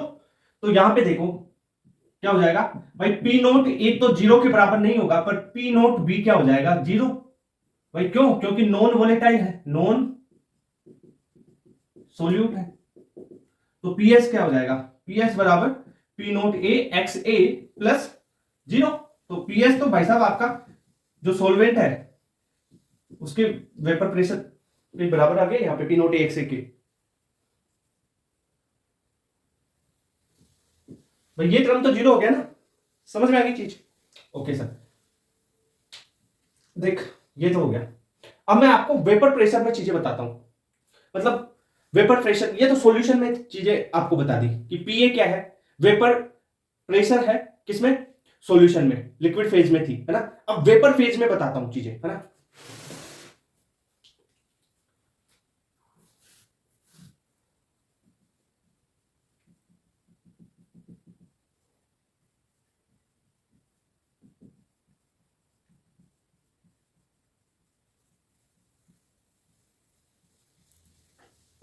वेपर फेज की बात करें, मोल fraction of substance in vapour phase, जैसे एक तो होगी वाई ए। भाई यहां पे तो एक्स ए क्या था, पहले अपन ने लिक्विड फेज में बात की, एक्स ए क्या था, मोल fraction in solution liquid phase में, एक्स बी क्या था, मोल फ्रैक्शन इन लिक्विड फेज, ठीक है, सोल्यूट और सॉल्वेंट के लिए। अब वाई ए और वाई बी होगा, यहां पे एक होगा वाई ए और दूसरा होगा वाई बी। तो ये है mole fraction of solvent, solvent in vapour phase, ठीक है। वाई बी क्या है, mole fraction of solute in vapour phase. ये क्लियर बात हुई? एक्स ए और एक्स बी क्या है भाई, एक्स ए और एक्स बी क्या था, यहां पे लिख देता हूं, एक्स ए क्या था, मोल फ्रैक्शन इन लिक्विड फेज। तो मोल फ्रैक्शन लिख लो यहां पे, मोल fraction of solvent in liquid phase, ठीक है। और एक्स बी क्या था, मोल fraction of solute in liquid phase. Liquid phase का मतलब सॉल्यूशन, ठीक है, सॉल्यूशन। या लिक्विड फेज की जगह आप सॉल्यूशन भी लिख लोगे ना तो भी कोई दिक्कत नहीं है ना, इन सॉल्यूशन ऐसे लिख लो, in solution, in solution, NCERT की लैंग्वेज सही रहेगी, है ना। क्लियर बात?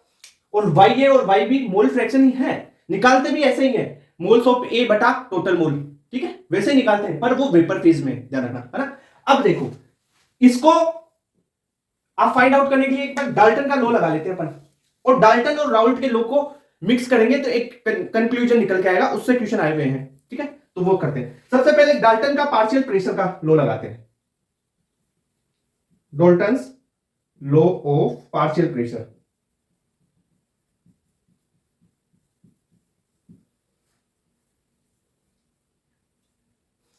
डाल्टन का जो पार्शियल प्रेशर का लॉ है वो क्या बोलता है, पीए यानी किसी सॉल्वेंट या सोल्यूट के लिए आप लोग vapour pressure is equal to mole fraction उसकी इनटू टोटल प्रेशर।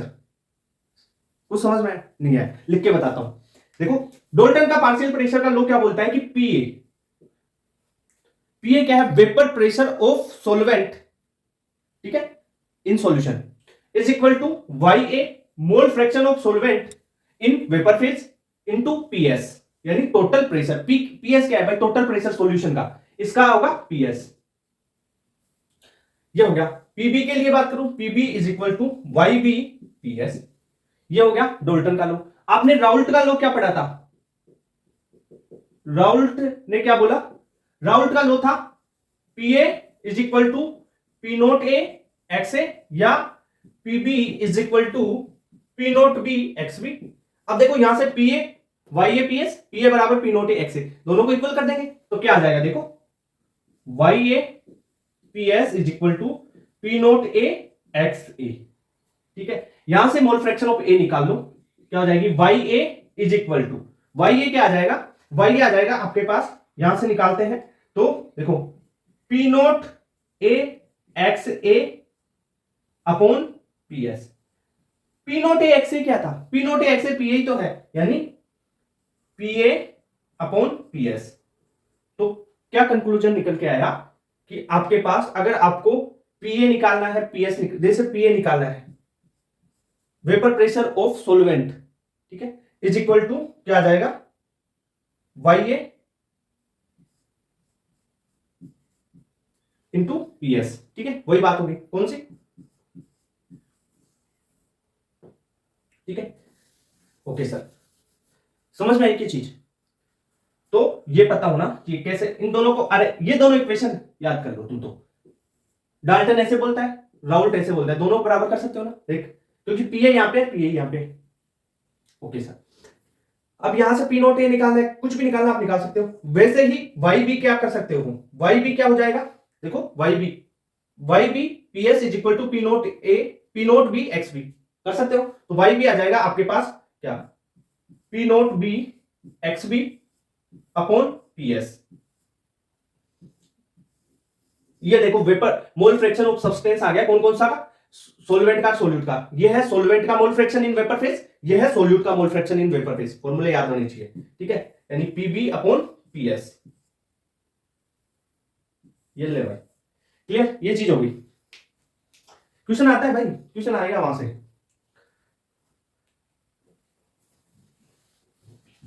अपन क्या निकाल, देखो जो वाई ए है, वाई ए प्लस वाई बी, ये भी 1 के बराबर होता है, जैसे वो अपन ने निकालते हैं ना X A plus X B is equal to 1, वैसे ही निकालेंगे ना, क्वेश्चन आया हुआ है तो ध्यान रखना इसका।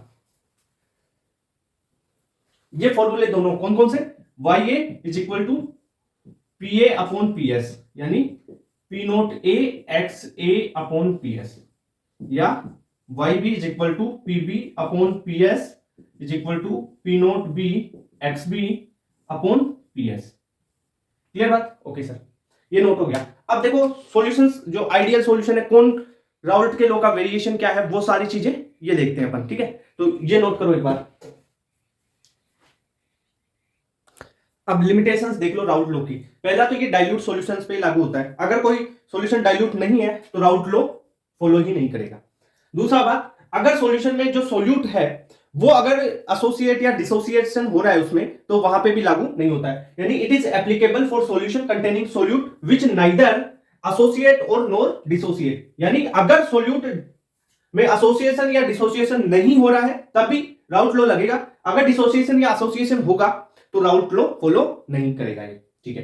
दूसरी बात, जो आइडियल सॉल्यूशंस है, अपन पढ़ेंगे अभी आइडियल सॉल्यूशन, तो जो आइडियल सॉल्यूशंस होते हैं वो ही राउल्ट लॉ को फॉलो करते हैं। आइडियल सॉल्यूशन कौन से सर, ऐसे सॉल्यूशंस जिनमें सॉल्वेंट और सोल्यूट में इंटरेक्शंस नहीं हो, यानी solutions in which solute and solvent do not have interactions, उन्हें बोलते हैं आइडियल सॉल्यूशन। अभी इसकी डेफिनेशन और सारी चीजें अपन, आइडियल सॉल्यूशन फिर नॉन आइडियल सॉल्यूशन, फिर अपन नॉन आइडियल सॉल्यूशन में दो टाइप देख लेंगे कि राउल्ट के लॉ में नेगेटिव और पॉजिटिव डेविएशन कौन शो करता है, फिर एजियोटोप्स के बारे में देखेंगे। तो आप ये लिमिटेशंस लिख लो, इसकी तीनों लिमिटेशंस है, ये नोट करो आप। अब आ जाओ ideal solution non ideal solution की बात कर लेते हैं अपन। टॉपिक डालो आइडियल सॉल्यूशन। आइडियल सॉल्यूशन, ऐसे सॉल्यूशंस होंगे आइडियल सॉल्यूशन जिनमें सोल्वेंट और सोल्यूट आपस में इंटरेक्शन नहीं करेंगे, यानी ये राउल्ट के लॉ को फॉलो करेंगे, ठीक है। तो आइडियल सॉल्यूशन के लिए अपन लिख सकते हैं ओबे राउल्ट लॉ, राउल्स लॉ को ये फॉलो करते हैं, यानी इसमें solvent and solute do not have interactions.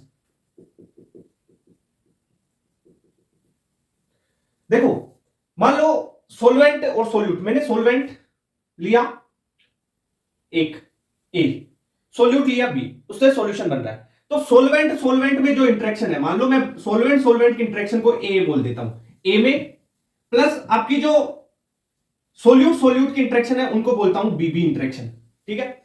और सोल्यूट और सोलवेंट में ए और बी, ये इंटरेक्शन है आपकी सोलवेंट और सोल्यूट की। तो सोलवेंट सोलवेंट में जो फोर्स ऑफ अट्रैक्शन है, force of attraction in solvent solvent और force of attraction in force of attraction किसमें, जो आपका ये है सोल्यूट, तो force of attraction in solute, ठीक है। ये और ये आपका फोर्स ऑफ अट्रैक्शन इन, क्या लिख दूं मैं, फोर्स ऑफ अट्रैक्शन इन क्या हो जाएगा आपका सॉल्यूशन, यही तो हुआ। अरे भाई ए बी के यहां पे लिख ही देता हूं, ये है सोलवेंट ए, सोल्यूट बी, ये सॉल्यूशन, ठीक है।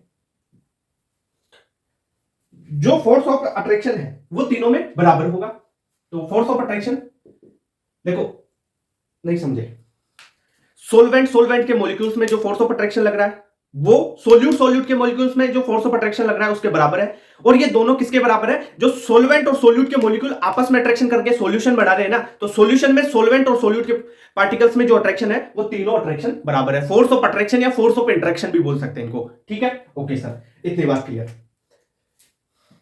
तो क्या हो जाएगा, सॉल्यूशन का वेपर प्रेशर क्या हो जाएगा, P note A X A, यानी ए और बी के सॉल्यूशन के, ए और बी के वेपर प्रेशर के बराबर। तो इसे क्या लिख सकते हैं, P note A X A plus P note B X B, यही तो है। अगर आइडियल सॉल्यूशन है, आइडियल सॉल्यूशन में मिक्सचर का जो वॉल्यूम चेंज होगा उसकी बात कर ले तो डेल्टा वी मिक्सचर ये क्या होगा, जीरो होगा। अगर मैं एंथैल्पी चेंज की बात करूं मिक्सचर की तो वो भी जीरो होता है। अगर मैं इंटरनल एनर्जी चेंज की बात करूं मिक्सचर का तो वो भी क्या होगा, जीरो होगा, ठीक है। ये चीज हो गई, ओके। और देखते हैं, जैसे मैं बात करूं तुम्हारा डेल्टा जी तो क्या रहेगा, नेगेटिव, यू हो गया। और जो डेल्टा जी उसकी बात कर लेते हैं, डेल्टा जी मिक्सचर का गिव्स फ्री एनर्जी भाई नेगेटिव होगी स्पॉन्टेनियस रिएक्शन के लिए हमेशा, कोई सा सॉल्यूशन हो डेल्टा जी स्पॉन्टेनियस नेगेटिव हमेशा। और entropy change delta S mixture का ये क्या हो जाएगा, ये हमेशा स्पॉन्टेनियस के लिए पॉजिटिव रहता है। ये दोनों कोई चेंज नहीं होता, चाहे कोई सा सॉल्यूशन आ जाए ऐसा ही होगा, ये स्पॉन्टेनियस के लिए है तो, है ना, क्लियर बात। ओके सर, ये दोनों ये बात होगी।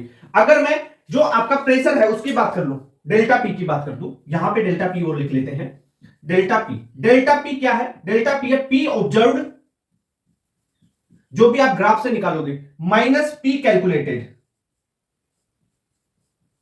अब कैलकुलेटेड कहां से निकाला, राउल्ट लॉ से, है ना, वो है ये, is equal to zero. Delta P क्या हो जाएगा, जीरो। अरे वेपर प्रेशर में चेंज रहे उसकी बात है ये हो गया आइडियल सॉल्यूशन। आइडियल सॉल्यूशन के लिए ग्राफ कैसा होगा, ग्राफ मैंने आपको पहले भी बता रखा है। अगर सॉल्यूशन आइडियल है, ये वेपर प्रेशर की बात करूं, यहां पे वेपर प्रेशर और यहां पे आपकी मोल फ्रैक्शन एक्स ए और एक्स बी के लिए, है ना। तो ये वाला ग्राफ आपका पीएस, पीए प्लस पीबी, क्लियर बात। ओके सर, ये आगा, ये हो गया आपका आइडियल सॉल्यूशन। अब एक होता है नॉन आइडियल सॉल्यूशन, उसकी भी बात कर लेते हैं। नॉन आइडियल,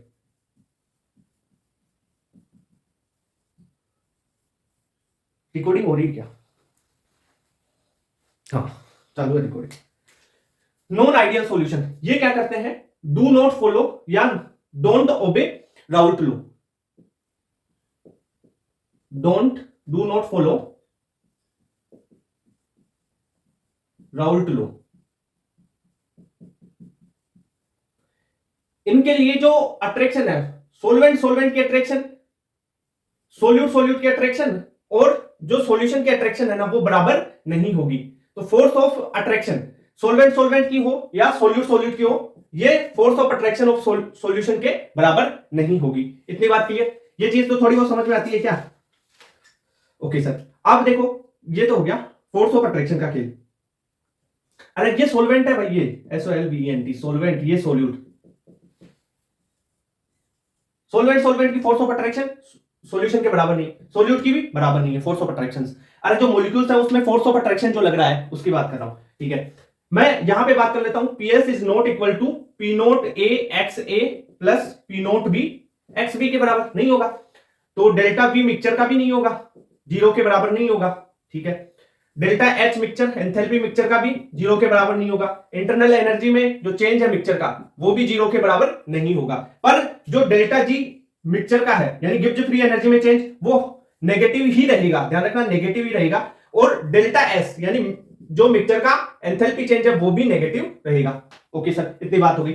और मैं बात करूं ये ध्यान रख लेना है ना, हाँ ये हो गया। अब इसके टाइप्स के बारे में बताऊंगा, पहले इसको नोट करो। डेल्टा P भी 0 नहीं होगा, delta P is not equal to 0, clear. एक बार छापो इसको, फिर उसके नॉन आइडियल के अपन टाइप्स देखते हैं, कर लिया। अब देखिए इसके दो टाइप है नॉन आइडियल के, वो भी बता देता हूं कैसे। देखो इसका ग्राफ तो ये आइडियल सॉल्यूशन का ग्राफ तो ऐसा बनेगा। अब नॉन आइडियल है ना, या तो ऊपर जाएगा ग्राफ या ग्राफ नीचे आएगा, नॉन आइडियल में ये होगा। अभी कैसे ऊपर कब जाएगा नीचे कब आएगा वो चीज भी अपन देखेंगे ना। इसके दो टाइप होते हैं, किसके, नॉन आइडियल सॉल्यूशन के। नॉन आइडियल सॉल्यूशन के एक तो positive deviation from Raoult law, इसके दो टाइप होंगे नॉन आइडियल सॉल्यूशन के। क्या क्या, एक तो होगा positive deviation, positive deviation from Raoult law, पहला टाइप तो ये पढ़ेंगे। दूसरा अपन पढ़ेंगे negative deviation from Raoult law. तो ये दोनों टाइप है। अब इन दोनों टाइप्स को अपन पढ़ेंगे। देखो पॉजिटिव डेविएशन, नेगेटिव डेविएशन, अब डिटेल में पढ़ेंगे इनको दोनों को, है ना। तो ये नॉन आइडियल सॉल्यूशन के टाइप हो गए। डेल्टा पी क्या है, डेल्टा पी वही है, डेल्टा पी बराबर P observed minus P calculated. Observed graph वगैरह से निकालेंगे, कैलकुलेट अपन किससे करते हैं, राउल्ट लॉ से, राउल्ट लॉ, ठीक है। ये बात होगी। अब नोट कर लो इसको, नॉन आइडियल के दो टाइप। अब इन दोनों टाइप्स की डिटेल में स्टडी करेंगे, पॉजिटिव डेविएशन और negative deviation from Raoult law. इनके एग्जांपल्स है, वहां से क्वेश्चन आता है, बहुत इंपॉर्टेंट है, पॉजिटिव डेविएशन के एग्जांपल और नेगेटिव डेविएशन के एग्जांपल। तो चलो आपको आइडियल सॉल्यूशन के एग्जांपल्स तो लिखवाए नहीं, वो भी लिखवा देता हूं, ये साथ साथ में लिख लो आप, है ना।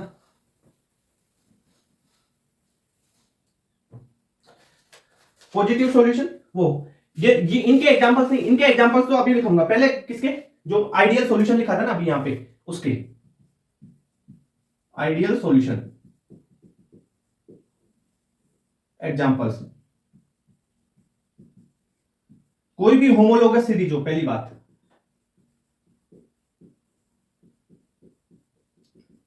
होमोलोगस सीरीज के जैसे एल्केन के सारे, एल्कीन के एल्काइन के सारे होमोलोगस सीरीज वाले तो आइडियल सॉल्यूशन होते ही हैं, ठीक है। Homologous series form ideal solution.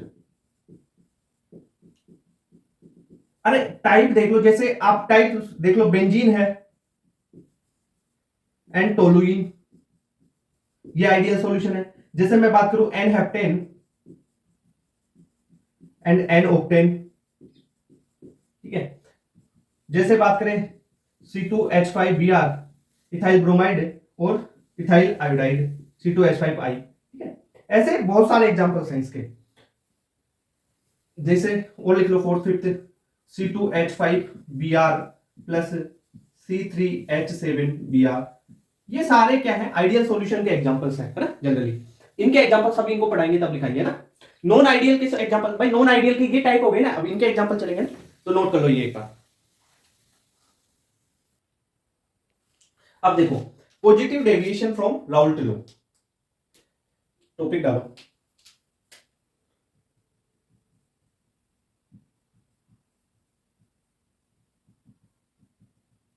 Deviation from Raoult law. देखो क्वेश्चन आता है यहां से, एग्जांपल्स से ज्यादा क्वेश्चन पूछे जाते हैं। कौन से एग्जांपल्स पॉजिटिव डेविएशन के, कौन से नेगेटिव डेविएशन के, है ना। देखो इसको समझो, आप मान लो सॉल्वेंट है प्लस सोल्यूट, इससे बना आपका सॉल्यूशन, भाई ये तो पता है ना कि positive deviation negative deviation non ideal solution के पार्ट हो गए, तो ये राउल्ट लॉ को फॉलो नहीं करते हैं, ध्यान रखना है ना, राउल्ट लॉ को फॉलो नहीं करते हैं ये, क्लियर बात। सोलवेंट ए है आपका, सोल्यूट है बी। तो सोलवेंट सोलवेंट में जो फोर्स ऑफ अट्रैक्शन है, या मैं बोलूं बी और बी, यानी सोल्यूट सोल्यूट में जो फोर्स ऑफ अट्रैक्शन है, वो सॉल्यूशन में जो फोर्स ऑफ अट्रैक्शन होगा ना ए और बी में, उससे ज्यादा होंगे सोलवेंट और सोल्यूट का फोर्स ऑफ अट्रैक्शन। यानी मैं ये बोल सकता हूं कि ये जो फोर्स ऑफ अट्रैक्शन है ना, फोर्स ऑफ अट्रैक्शन या फोर्स ऑफ इंट्रैक्शन, ये स्ट्रॉन्ग होगा सोल्यूट सोल्यूट का, सोलवेंट सोलवेंट का, बजाय किसके, force of attraction of solution के। Force of attraction of solution क्या होगा, वीक। अब मेरे को एक चीज बताओ, फोर्स ऑफ अट्रैक्शन, मॉलिक्यूल्स को अट्रैक्ट करने का मतलब फोर्स, यानी पास पास अट्रैक्ट है मॉलिक्यूल, एक दूसरे चिपके हुए हैं, अट्रैक्शन ज्यादा है, तो क्या उनकी वेपर बनाना आसान है, वेपर आसानी से नहीं बनेगी, ठीक है। वेपर नहीं बनेगी तो वेपर प्रेशर भी नहीं होगा, वेपर प्रेशर कम होगा, मतलब कम वेपर बनेगी, कम वेपर प्रेशर होगा। ये क्या, वेपर कम बनेगी तो वेपर प्रेशर कम होगा, ठीक है। जैसे इसी को समझा रहा हूं मैं भाई, ये है इन मॉलिक्यूल्स में, इस लिक्विड के मॉलिक्यूल्स में फोर्स ऑफ अट्रैक्शन ज्यादा है, तो भाई वेपर कम बनेगी ना, वेपर कम बनेगी, फोर्स ऑफ अट्रैक्शन ज्यादा है, फोर्स ऑफ अट्रैक्शन ज्यादा होगा तो वेपर कम बनेगी, ठीक है। तो वेपर प्रेशर क्या हो जाएगा, कम होगा। अगर फोर्स ऑफ अट्रैक्शन कम है, वीक है, तो वेपर जल्दी बनेगी, वेपर ज्यादा बनेगी, वेपर ज्यादा बनेगी तो वेपर प्रेशर भी क्या हो जाएगा, ज्यादा हो जाएगा। ये चीज समझ में आई क्या, ये मामला, ठीक है। तो फोर्स ऑफ अट्रैक्शन वीक तो वेपर प्रेशर क्या हो जाएगा, इंक्रीज, यानी मोर, वेपर प्रेशर क्या हो जाएगा, ज्यादा, रेस्पेक्ट टू दिस, ठीक है। तो वेपर प्रेशर किसका ज्यादा हो गया, सॉल्यूशन का, किससे, दोनों से, P note A X A plus P note B X B से, क्लियर बात। इनके वेपर प्रेशर से इसका वेपर प्रेशर ज्यादा, फोर्स ऑफ अट्रैक्शन कम तो वेपर प्रेशर ज्यादा, इतनी बात समझ में, ठीक है। पॉजिटिव डेविएशन है तो डेल्टा वी यानी वॉल्यूम मिक्सचर का, वो क्या हो जाएगा, पॉजिटिव रहेगा। एंथैल्पी में चेंज मिक्सचर का यानी सॉल्यूशन का, वो क्या रहेगा, वो भी पॉजिटिव रहेगा। और जो इंटरनल एनर्जी में चेंज है डेल्टा यू मिक्सचर, वो भी क्या रहेगा, पॉजिटिव। डेल्टा जी मिक्सचर का यानी गिब्स फ्री एनर्जी हमेशा नेगेटिव रहती है, और डेल्टा एस मिक्सचर यानी एंट्रोपी मिक्सचर की हमेशा पॉजिटिव होगी स्पॉन्टेनियस के लिए। ये दोनों को तो चेंज करना ही नहीं है अपने को, ये चीज समझ में आई क्या। डेल्टा पी, भाई डेल्टा पी भी क्या हो जाएगा, पॉजिटिव, पॉजिटिव डेविएशन के लिए चेंज पॉजिटिव हो रहा है जनरली, है ना, ये बात हो गई। ये हो गया आपका पॉजिटिव डेविएशन में। देखो इसका ग्राफ प्लॉट करके बताते हैं, इसको समझाऊंगा और डिटेल में समझाऊंगा इसको, ये नोट कर लिया था क्या, ये नोट करना है ना, यहां पे लिख लो, ऐसे लिख लो इसको, फोर्स ऑफ अट्रैक्शन ज्यादा, ठीक है, या ऐसे लिखो फोर्स ऑफ अट्रैक्शन कम तो वेपर प्रेशर ज्यादा हो जाएगा। देखो आपको ग्राफ प्लॉट करते हैं इसका, देखना पहले आइडियल के लिए कर लूं मैं ग्राफ प्लॉट, आइडियल के लिए कर लूं। यह है आपका वेपर प्रेशर वाई एक्सिस पे, यहां पे मोल फ्रैक्शन लेता हूं एक्स, ठीक है। तो मैं यहां पे एक्स बी 0 से एक्स बी 1 तक कर लेता हूं।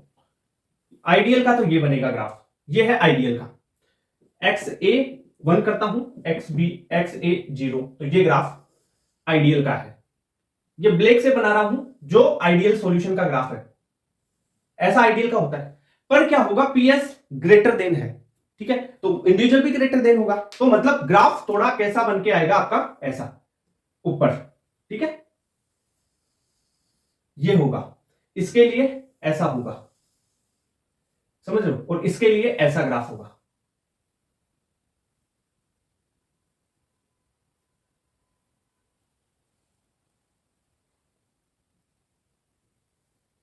ठीक है। ये कौन सा है, PS is greater than P note A X A plus P note B X B का, क्लियर बात, ओके सर।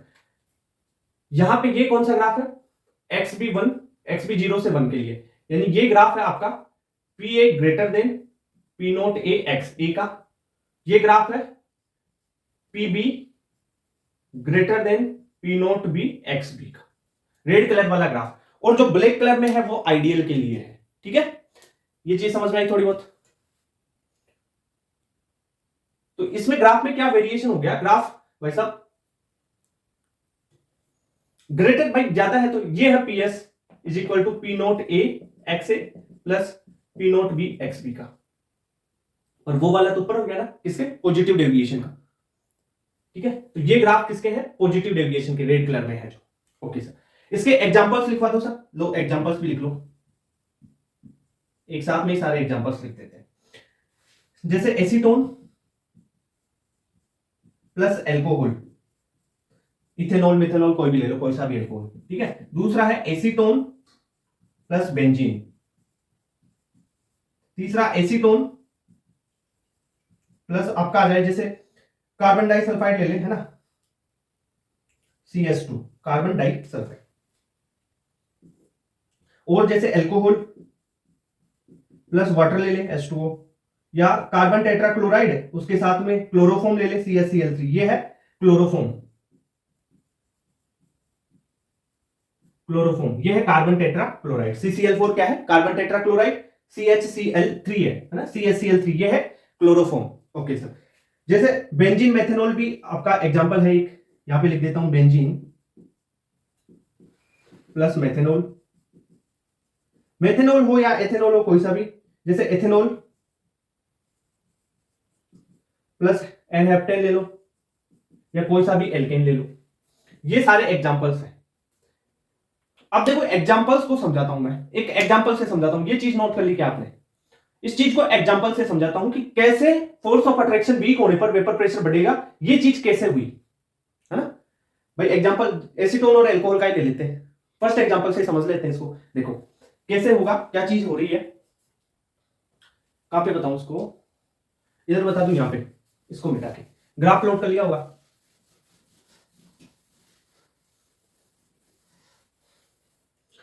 जैसे एल्कोहल है, एल्कोहल लिया मैंने, एल्कोहल कोई सा भी ले लो, जैसे एथेनॉल ले लेते हैं, है ना, तो ethanol C2H5OH, C2H5OH ethanol plus मैं ले लू एसीटोन, एसीटोन क्या होता है CH3C double bond O CH3, ये है एसीटोन, ये है एल्कोहल। अब देखो कैसे समझाते हैं इसको, मैंने एल्कोहल लिया, एल्कोहल को बना दूं C2H5, है ना, ये हाँ ऑक्सीजन और ये आपका हाइड्रोजन, OH को ऐसे ओपन करके लिख लिया, ऑक्सीजन हाइड्रोजन, ये है आपका C2H5, ऑक्सीजन हाइड्रोजन, ये है C2H5। अब देखो यहां पे आप देखो इस हाइड्रोजन और ऑक्सीजन में हाइड्रोजन बॉन्डिंग दिख नहीं रही क्या, हाइड्रोजन बॉन्डिंग है, तो यहां पे क्या है हाइड्रोजन बॉन्डिंग। अरे भाई देखो हाइड्रोजन हाईली इलेक्ट्रोनेगेटिव एलिमेंट्स के साथ जुड़े ना, जैसे हाइड्रोजन किसके साथ जुड़ेगा, फ्लोरीन फोन के साथ, फ्लोरीन ऑक्सीजन और नाइट्रोजन के साथ, तो ये क्या बनता है हाइड्रोजन बॉन्ड H बॉन्ड। अभी तो आप इतना याद रख लो, केमिकल बॉन्डिंग में और डिटेल से बता दूंगा, या अभी बता दूंगा इसको, और है ना बहुत बार आएगा तो धीरे धीरे सारी चीजें ओपन होती जाएगी। अभी आपको देख लो FON के साथ में हाइड्रोजन जो बॉन्ड बना रहा है ये H बॉन्ड हाइड्रोजन बॉन्डिंग है, ये क्या है आपका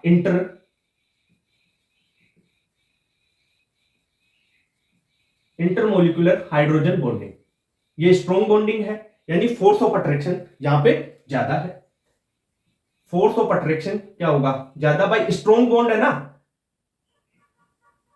स्ट्रॉन्ग बॉन्ड है, ये यहां पे लिख दूं मैं, ये स्ट्रॉन्ग बॉन्ड है, यहां पे फोर्स ऑफ अट्रैक्शन ज्यादा है, ये सारे यहां पे क्या है देखो, आगे और बना लो चाहे OH C2H5। अब मैंने क्या किया, यहां पे एसीटोन को डालता हूं मैं, इसको मिटा दूं, ये एग्जांपल लिख लिया क्या आपने, मिटा दूं क्या इसको, अब इसमें एसीटोन डालते हैं तब क्या होगा, देखो उस चीज को देखना आप, अगर मैं इसमें एसीटोन डाल देता हूं ऑन एडिंग, यहां पे लिख देता हूं on adding acetone CH3C double bond O CH3, ये क्या है एसीटोन,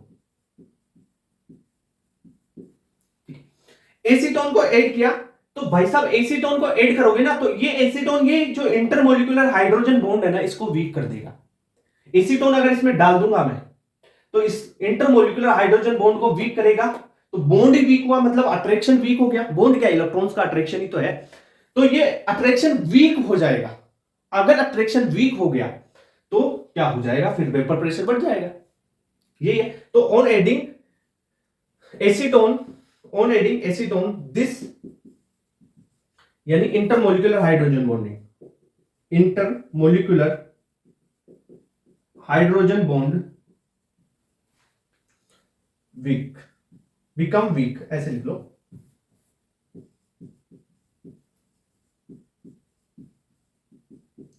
वीकर, ये हाइड्रोजन बॉन्ड वीक हुआ, तो वीक होने पर क्या होगा, वीकर इन किसमें, एल्कोहल में, C2H5OH। तो क्या हुआ, वीक हुआ तो फोर्स ऑफ अट्रैक्शन क्या हो जाएगा, कम हो जाएगा, फोर्स ऑफ अट्रैक्शन डिक्रीज।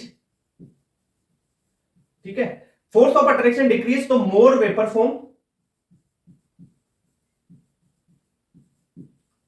भाई फोर्स ऑफ अट्रैक्शन कम हो जाएगा, फोर्स ऑफ अट्रैक्शन कम हुआ तो ज्यादा वेपर बनेगी, वेपर ज्यादा बनेगी तो वेपर प्रेशर ज्यादा लगेगा, तो मोर वेपर फॉर्म, तो क्या हो जाएगा, वेपर प्रेशर इंक्रीज।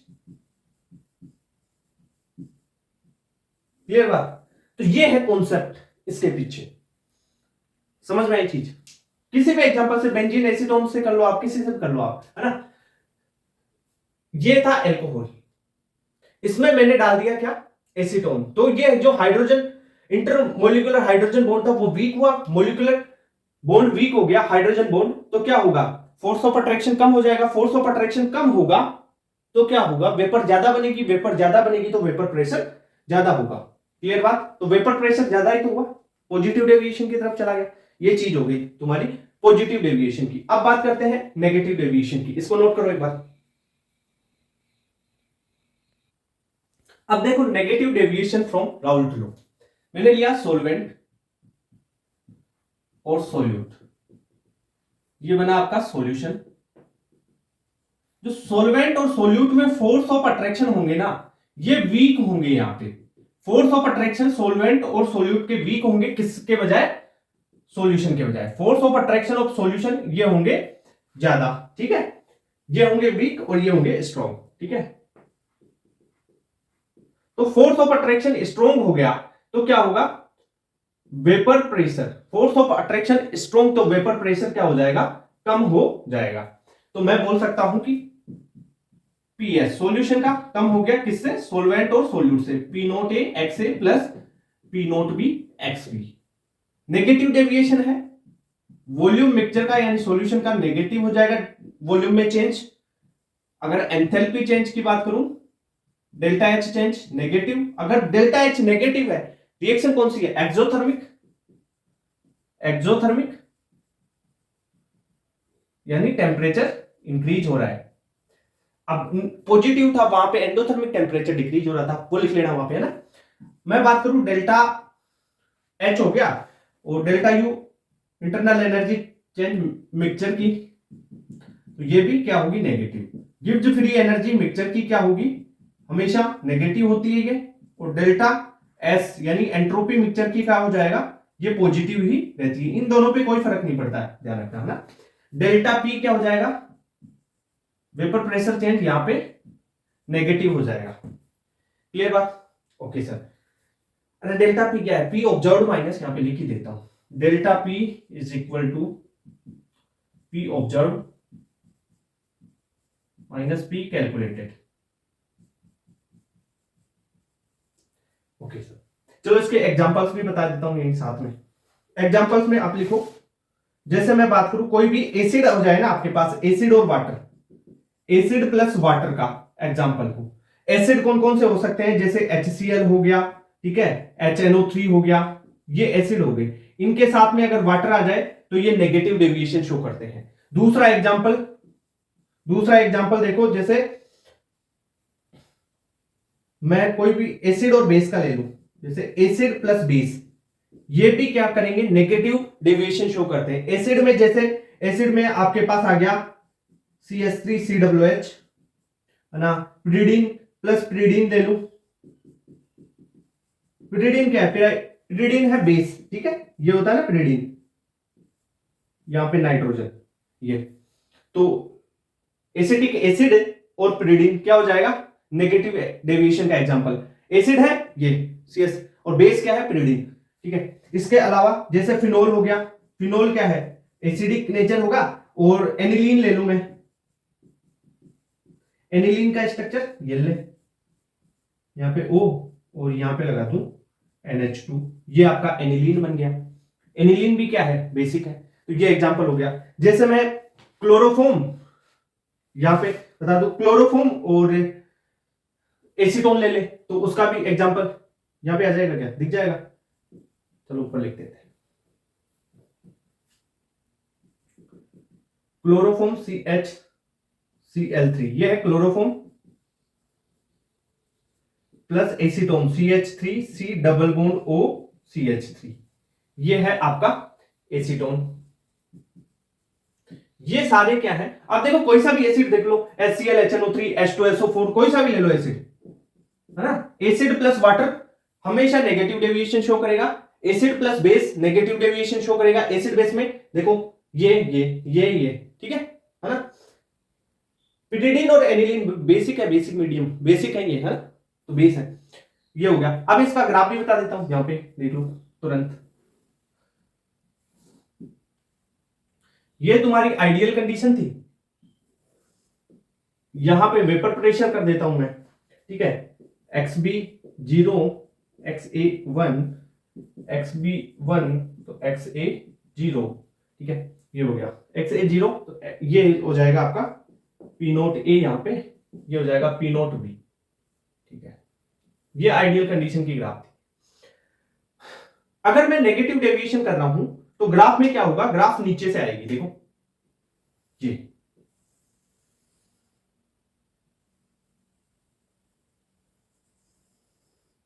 इसके लिए ये,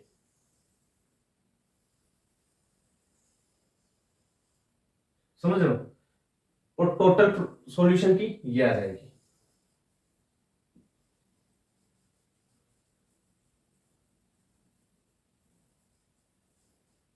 ये क्या है?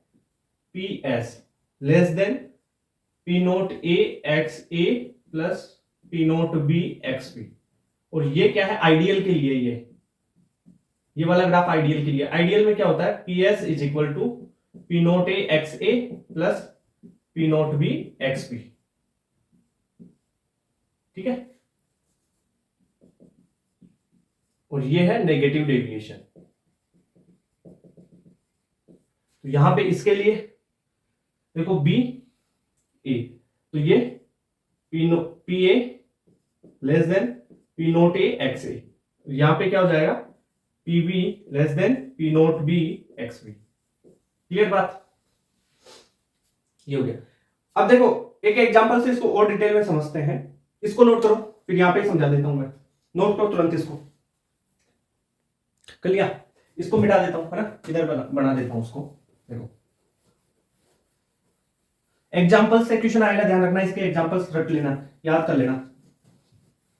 वैसे तरीके तो मैंने जो बताया ना बहुत शानदार तरीके से, एसिड और वाटर, एसिड प्लस बेस, है ना, बहुत शानदार तरीके से बताई हुई है।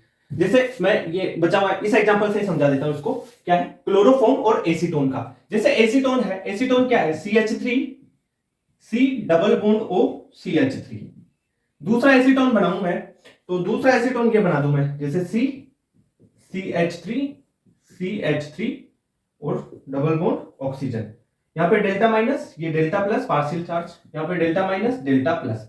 अब देखो ये एक डाइपोल है, ये एक डाइपोल है, तो इन दोनों के बीच में देखो यहां पे ये देखो, ये डाइपोल डाइपोल इंटरेक्शन है। कौन सा है? ये है डाइपोल डाइपोल इंटरेक्शन, ठीक है सर। ऐसा बहुत से होंगे ना भाई, और भी तो होंगे तुम्हारे पास।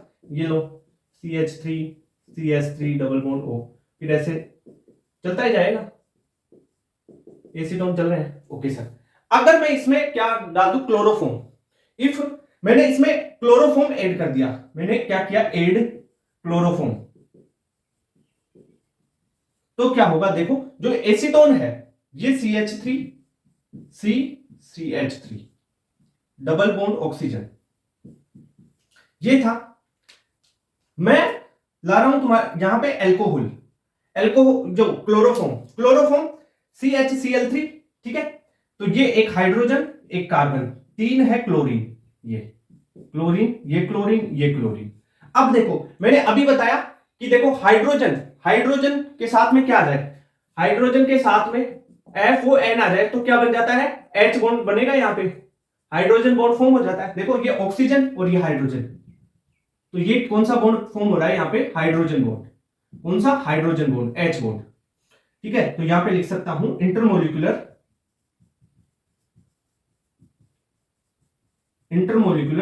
H bond, hydrogen bond. अब एक चीज बताओ, डाइपोल इंटरेक्शन का फोर्स ऑफ अट्रैक्शन ज्यादा होता है हाइड्रोजन बॉन्ड का। हाइड्रोजन बॉन्ड स्ट्रॉन्गेस्ट बॉन्ड है भाई, बहुत स्ट्रॉन्ग होता है ये बॉन्ड, तो ये मोर स्ट्रॉन्ग, हाइड्रोजन बॉन्ड क्या है, मोर स्ट्रॉन्ग है, ज्यादा स्ट्रॉन्ग है, तो फोर्स ऑफ अट्रैक्शन भी क्या लगेंगे, ज्यादा। फोर्स ऑफ अट्रैक्शन ज्यादा लग रहे हैं तो वेपर क्या बनेगी, कम बनेगी। तो यहां पे लेस वेपर फॉर्म, ऐसे लिख लो, लेस वेपर फॉर्म, वेपर कम बनेगी तो क्या हो जाएगा, वेपर प्रेशर डिक्रीज, ठीक है। इसका फोर्स ऑफ अट्रैक्शन कम होता है, डाइपोल का, इसका कम होता है फोर्स ऑफ अट्रैक्शन, और इसका ज्यादा होगा भाई।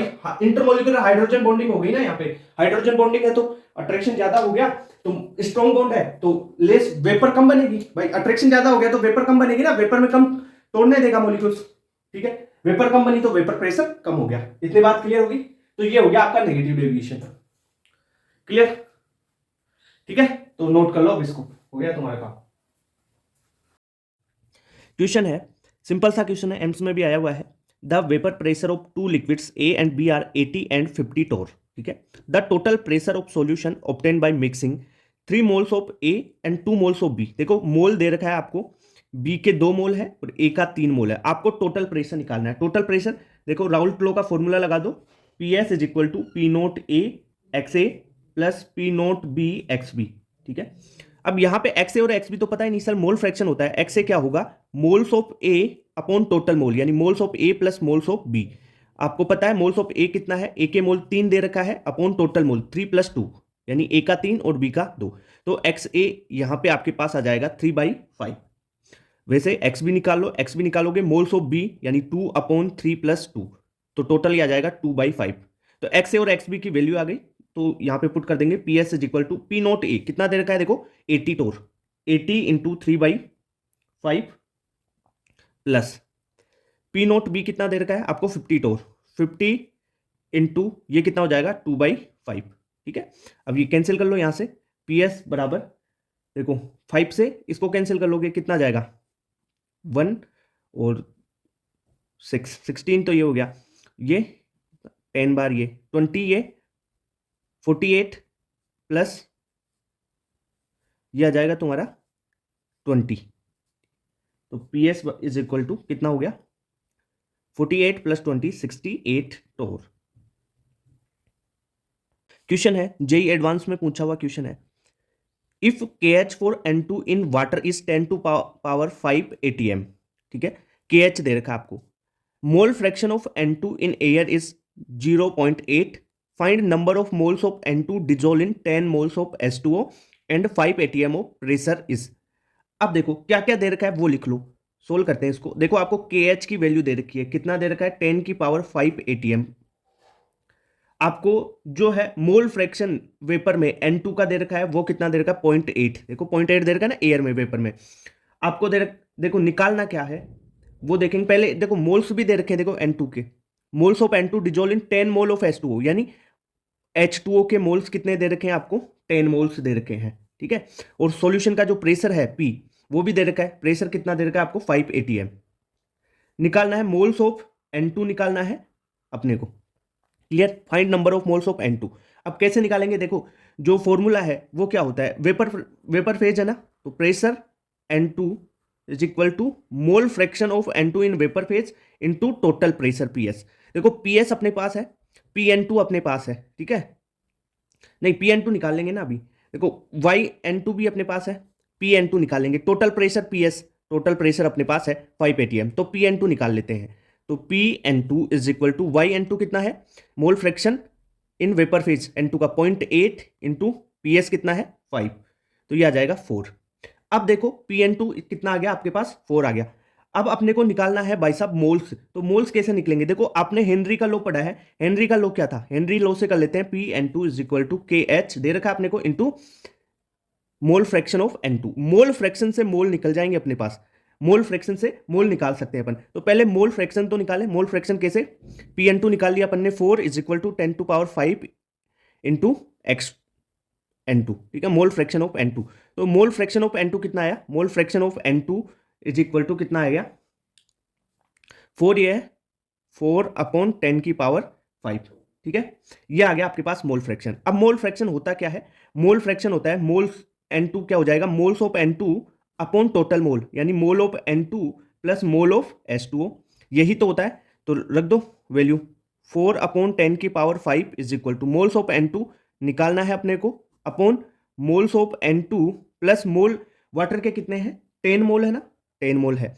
अब यहां से देखो इसको सोल्व करो, इसे सोल्व करते हैं तो 10⁵ मोल्स एन टू ये हो गया यहां से is equal to 4 moles of N two, तो ये आ जाएगा 4 इंटू 10⁻⁻4 में कन्वर्ट हो जाएगा, ठीक है, अप्रोक्स। तो इतना आ जाएगा आपके पास moles of N two. Clear बात, तो ये सोल्व हो गया क्वेश्चन। देखो अगर 10⁵ है भाई 10, देखो ये 5 जीरो है, ठीक है, एक के ये 5 जीरो हो गए, इसमें से अगर 4 माइनस करोगे तो लगभग ये इतना ही तो बचेगा यार, बहुत छोटी वैल्यू घटा रहे हो, 10⁵ है ये, है ना, तो लगभग उतना ही बचेगा, तो 10⁵ ही बचेगा, इसलिए 10⁵ यहाँ पे लिखा है, ठीक है। अब समझ में आ गया। अरे ये क्या किया, ऐसे हो गया ना, इस इक्वेशन को और सोल्व कर ले 10⁵ N two moles of N two minus 4 moles of N two is equal to 40, यही तो बचा। अब यहां से एन टू कॉमन ले लो, moles of N two common ले लिया, तो 10⁵ माइनस 4 इज इक्वल टू 40। अब यहाँ पे मोल्स ऑफ एन टू निकाल, कितना 40 बटा 10⁵ माइनस 4 करोगे तो 10⁵ ही तो बचेगा, ये सोल्व कर दिया, ठीक है। तो इस टाइप से क्वेश्चन सोल्व हुआ ये, ओके। क्वेश्चन है, अच्छा क्वेश्चन है ये, 2 liquids A and B form an ideal solution at 300 Kelvin. The vapor pressure of solution having 1 mole of A and 3 mole of B. देखो A के मोल है 1 और B के मोल है 3। आपको at is 550 mm of Sg, pressure भी दे दिया, ठीक है, सॉल्यूशन का, at same temperature if 1 more mole of B, एक मोल यानी बी में एक मोल जोड़ दिया, ठीक है, is added to solution, vapour pressure increase by 10 mm of Hg, ठीक है। आपको डिटरमाइन करना है वेपर प्रेशर ए और बी का प्योर स्टेट में, यानी पी नोट ए और पी नोट बी आपको फाइंड आउट करना है। देखो दे क्या रखा है, पी एस दे रखा है आपको 550, ठीक है, एमएम ऑफ Hg, ठीक है। मोल्स ऑफ ए कितना दे रखा है आपको 1 दे रखा है, मोल्स ऑफ बी कितना दे रखा है 3 दे रखा है। अगर मैं बी के मोल में, बी का मोल देखो एन डेस ए, यानी एन डेस ए तो सेम रहेगा, अगर बी के मोल्स में मैं क्या करता हूं, एक बढ़ा देता हूं, मतलब 3 + 1, ये बोल रहा है ना 1 more mole of B added to solution, एक और बढ़ा दिया तो ये कितना हो गया 4, तब वेपर प्रेशर इस टाइम पी एस पी डेस लिख देते हैं, वो 10 से बढ़ जाएगा, 10 से बढ़ गया तो पहले 550 था तो अब 560 mm ऑफ Sg हो जाएगा, ठीक है। यहां से ही अपन मोल फ्रैक्शन भी निकाल लेते हैं पहले, फिर अपने को पी नोट ए और पी नोट भी निकाल लेंगे। एक्स ए कितना हो जाएगा, यानी मोल्स ऑफ ए क्या होता है, मोल्स ऑफ ए बटा moles of A plus moles of B, ठीक है। तो मोल्स ऑफ ए कितना है 1/4, तो यानी 0.25 हो जाएगा। एक्स बी कितना हो जाएगा 3/4 यानी 0.75 हो जाएगा। क्लियर बात, ओके सर। अब देखो वही लगा लो क्या, पी एस बराबर P note A X A plus P note B X B. मैं यहां पे एक चीज मान लेता हूं, पी नोट ए की वैल्यू ज्ञात करनी है, पी नोट बी की वैल्यू भी ज्ञात करनी है अपने को। पी नोट ए को स्मॉल ए मान लेता हूं, पी नोट बी को स्मॉल बी मान लेता हूं, ठीक है। अब रख देंगे तो पी एस देखो पी नोट ए कितना है पॉइंट, देखो पी नोट ए है और एक्स ए कितना है 0.25, तो पी एस कितना है 550 is equal to P note A, आपको स्मॉल ए है तो 0.25 into small A plus 0.75 into small B, ठीक है, एक्स ए और एक्स बी। क्लियर बात, ओके सर। अब देखो सेकंड के लिए मोल फ्रैक्शन, ये तो इसका हो गया। मोल फ्रैक्शन इस कंडीशन के लिए, इस कंडीशन के लिए इस इक्वेशन से मोल फ्रैक्शन लिखते हैं। क्या लिखोगे आप? एक्स ए डेज कितना हो जाएगा? 1 अपॉन, देखो ये कितना दे रखा है 1, मतलब एन डेज ए, पूरा लिख के बता देता हूं वरना फिर फैल जाओगे। एन डेज बी कितना हो जाएगा? 1 अपॉन 4 + 1, ठीक है, या 1 + 4 ऐसे लिख लो।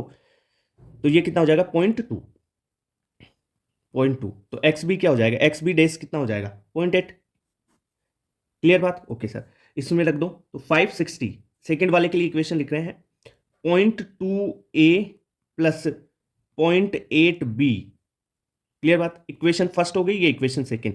दोनों इक्वेशन को आप डिवाइड करके या माइनस करके ऐसे एक है ना, तो आप निकालोगे तो ए की वैल्यू यहां से आएगी 400 mm of H G, and B की वैल्यू आएगी आपके पास 600 mm ऑफ एच जी। ठीक है, पी नोट ए है आपका पी ए और पी नोट बी है आपका बी। ठीक है, प्योर स्टेट हो गया। तो इस टाइप से क्वेश्चन को ऐसे सोल्व करोगे। Okay, at a given temperature the vapor pressure in mm of Hg solution of two volatile liquids A and B is given by equation। ये इक्वेशन दे रखी है आपको, इससे आपको कैलकुलेट करना है vapour pressure of pure A and pure B का सेम टेम्परेचर पे। देखो वेपर प्रेशर की आपने इक्वेशन क्या पढ़ी है? P is equal to P S, यानी सॉल्यूशन का pressure is equal to P note A X A plus P note B X B, यही तो पढ़ा है। क्लियर बात? अब देखो इसमें मैं क्या करूं, एक्स बी दे रखा है तो एक्स ए को एलिमिनेट कर दूं, तो x A plus X B क्या होता है? 1। तो यहां से एक्स ए क्या हो जाएगा? 1 माइनस एक्स बी। तो P S is equal to P note A 1 minus X B plus P note B X B करता हूं, तो पी एस क्या आ जाता है? P note B minus P note A कर दूं मैं, ये एक्स बी कॉमन ले लिया था, प्लस पी नोट ए। ठीक है, ऐसा सोल्व करोगे तो ये इक्वेशन आ गई आपके पास। ठीक है, कुछ बच्चे इसको डायरेक्ट भी याद रखते हैं, आप निकाल भी सकते हो। अब आपको दे रखा है, देखो ये इक्वेशन, इससे इसकी तुलना कर देते हैं ना तो क्वेश्चन सोल्व हो जाएगा। देखो पी एस आपको पी दे रखा है, माइनस इसको ऐसे लिख देता हूं 80 एक्स बी प्लस 120, भाई 80 एक्स बी को पहले 120 को, तो तुलना करो P S is equal to P note B minus P note A और एक्स बी प्लस आपका पी नोट ए। तो यहां से देखो ये तो P note A, P note B minus P note A क्या रह जाएगा? 80, और एक्स बी तुम्हारा एक्स बी है ही ऐसे, तो पी नोट ए क्या आ जाएगा? पी नोट ए आ जाएगा 120। आपको दे रखा P note B minus P note A is equal to minus 80। तो यहां से पी नोट ए की वैल्यू रख देंगे तो पी नोट बी की वैल्यू आ जाएगी। कैसे? पी नोट बी माइनस, देखो पी नोट ए था 120 इज इक्वल टू माइनस 80, तो पी नोट बी यहां से कैलकुलेट करेंगे तो कितना आ जाएगा भाई? पी नोट बी आ जाएगा 40। ठीक है भाई, ये माइनस में ना, हाँ 120 इधर आएगा प्लस में, तो हो जाएगा 40 पी नोट बी। तो इस टाइप से भी क्वेश्चन आते हैं तो इनको सोल्व कर लो, है ना।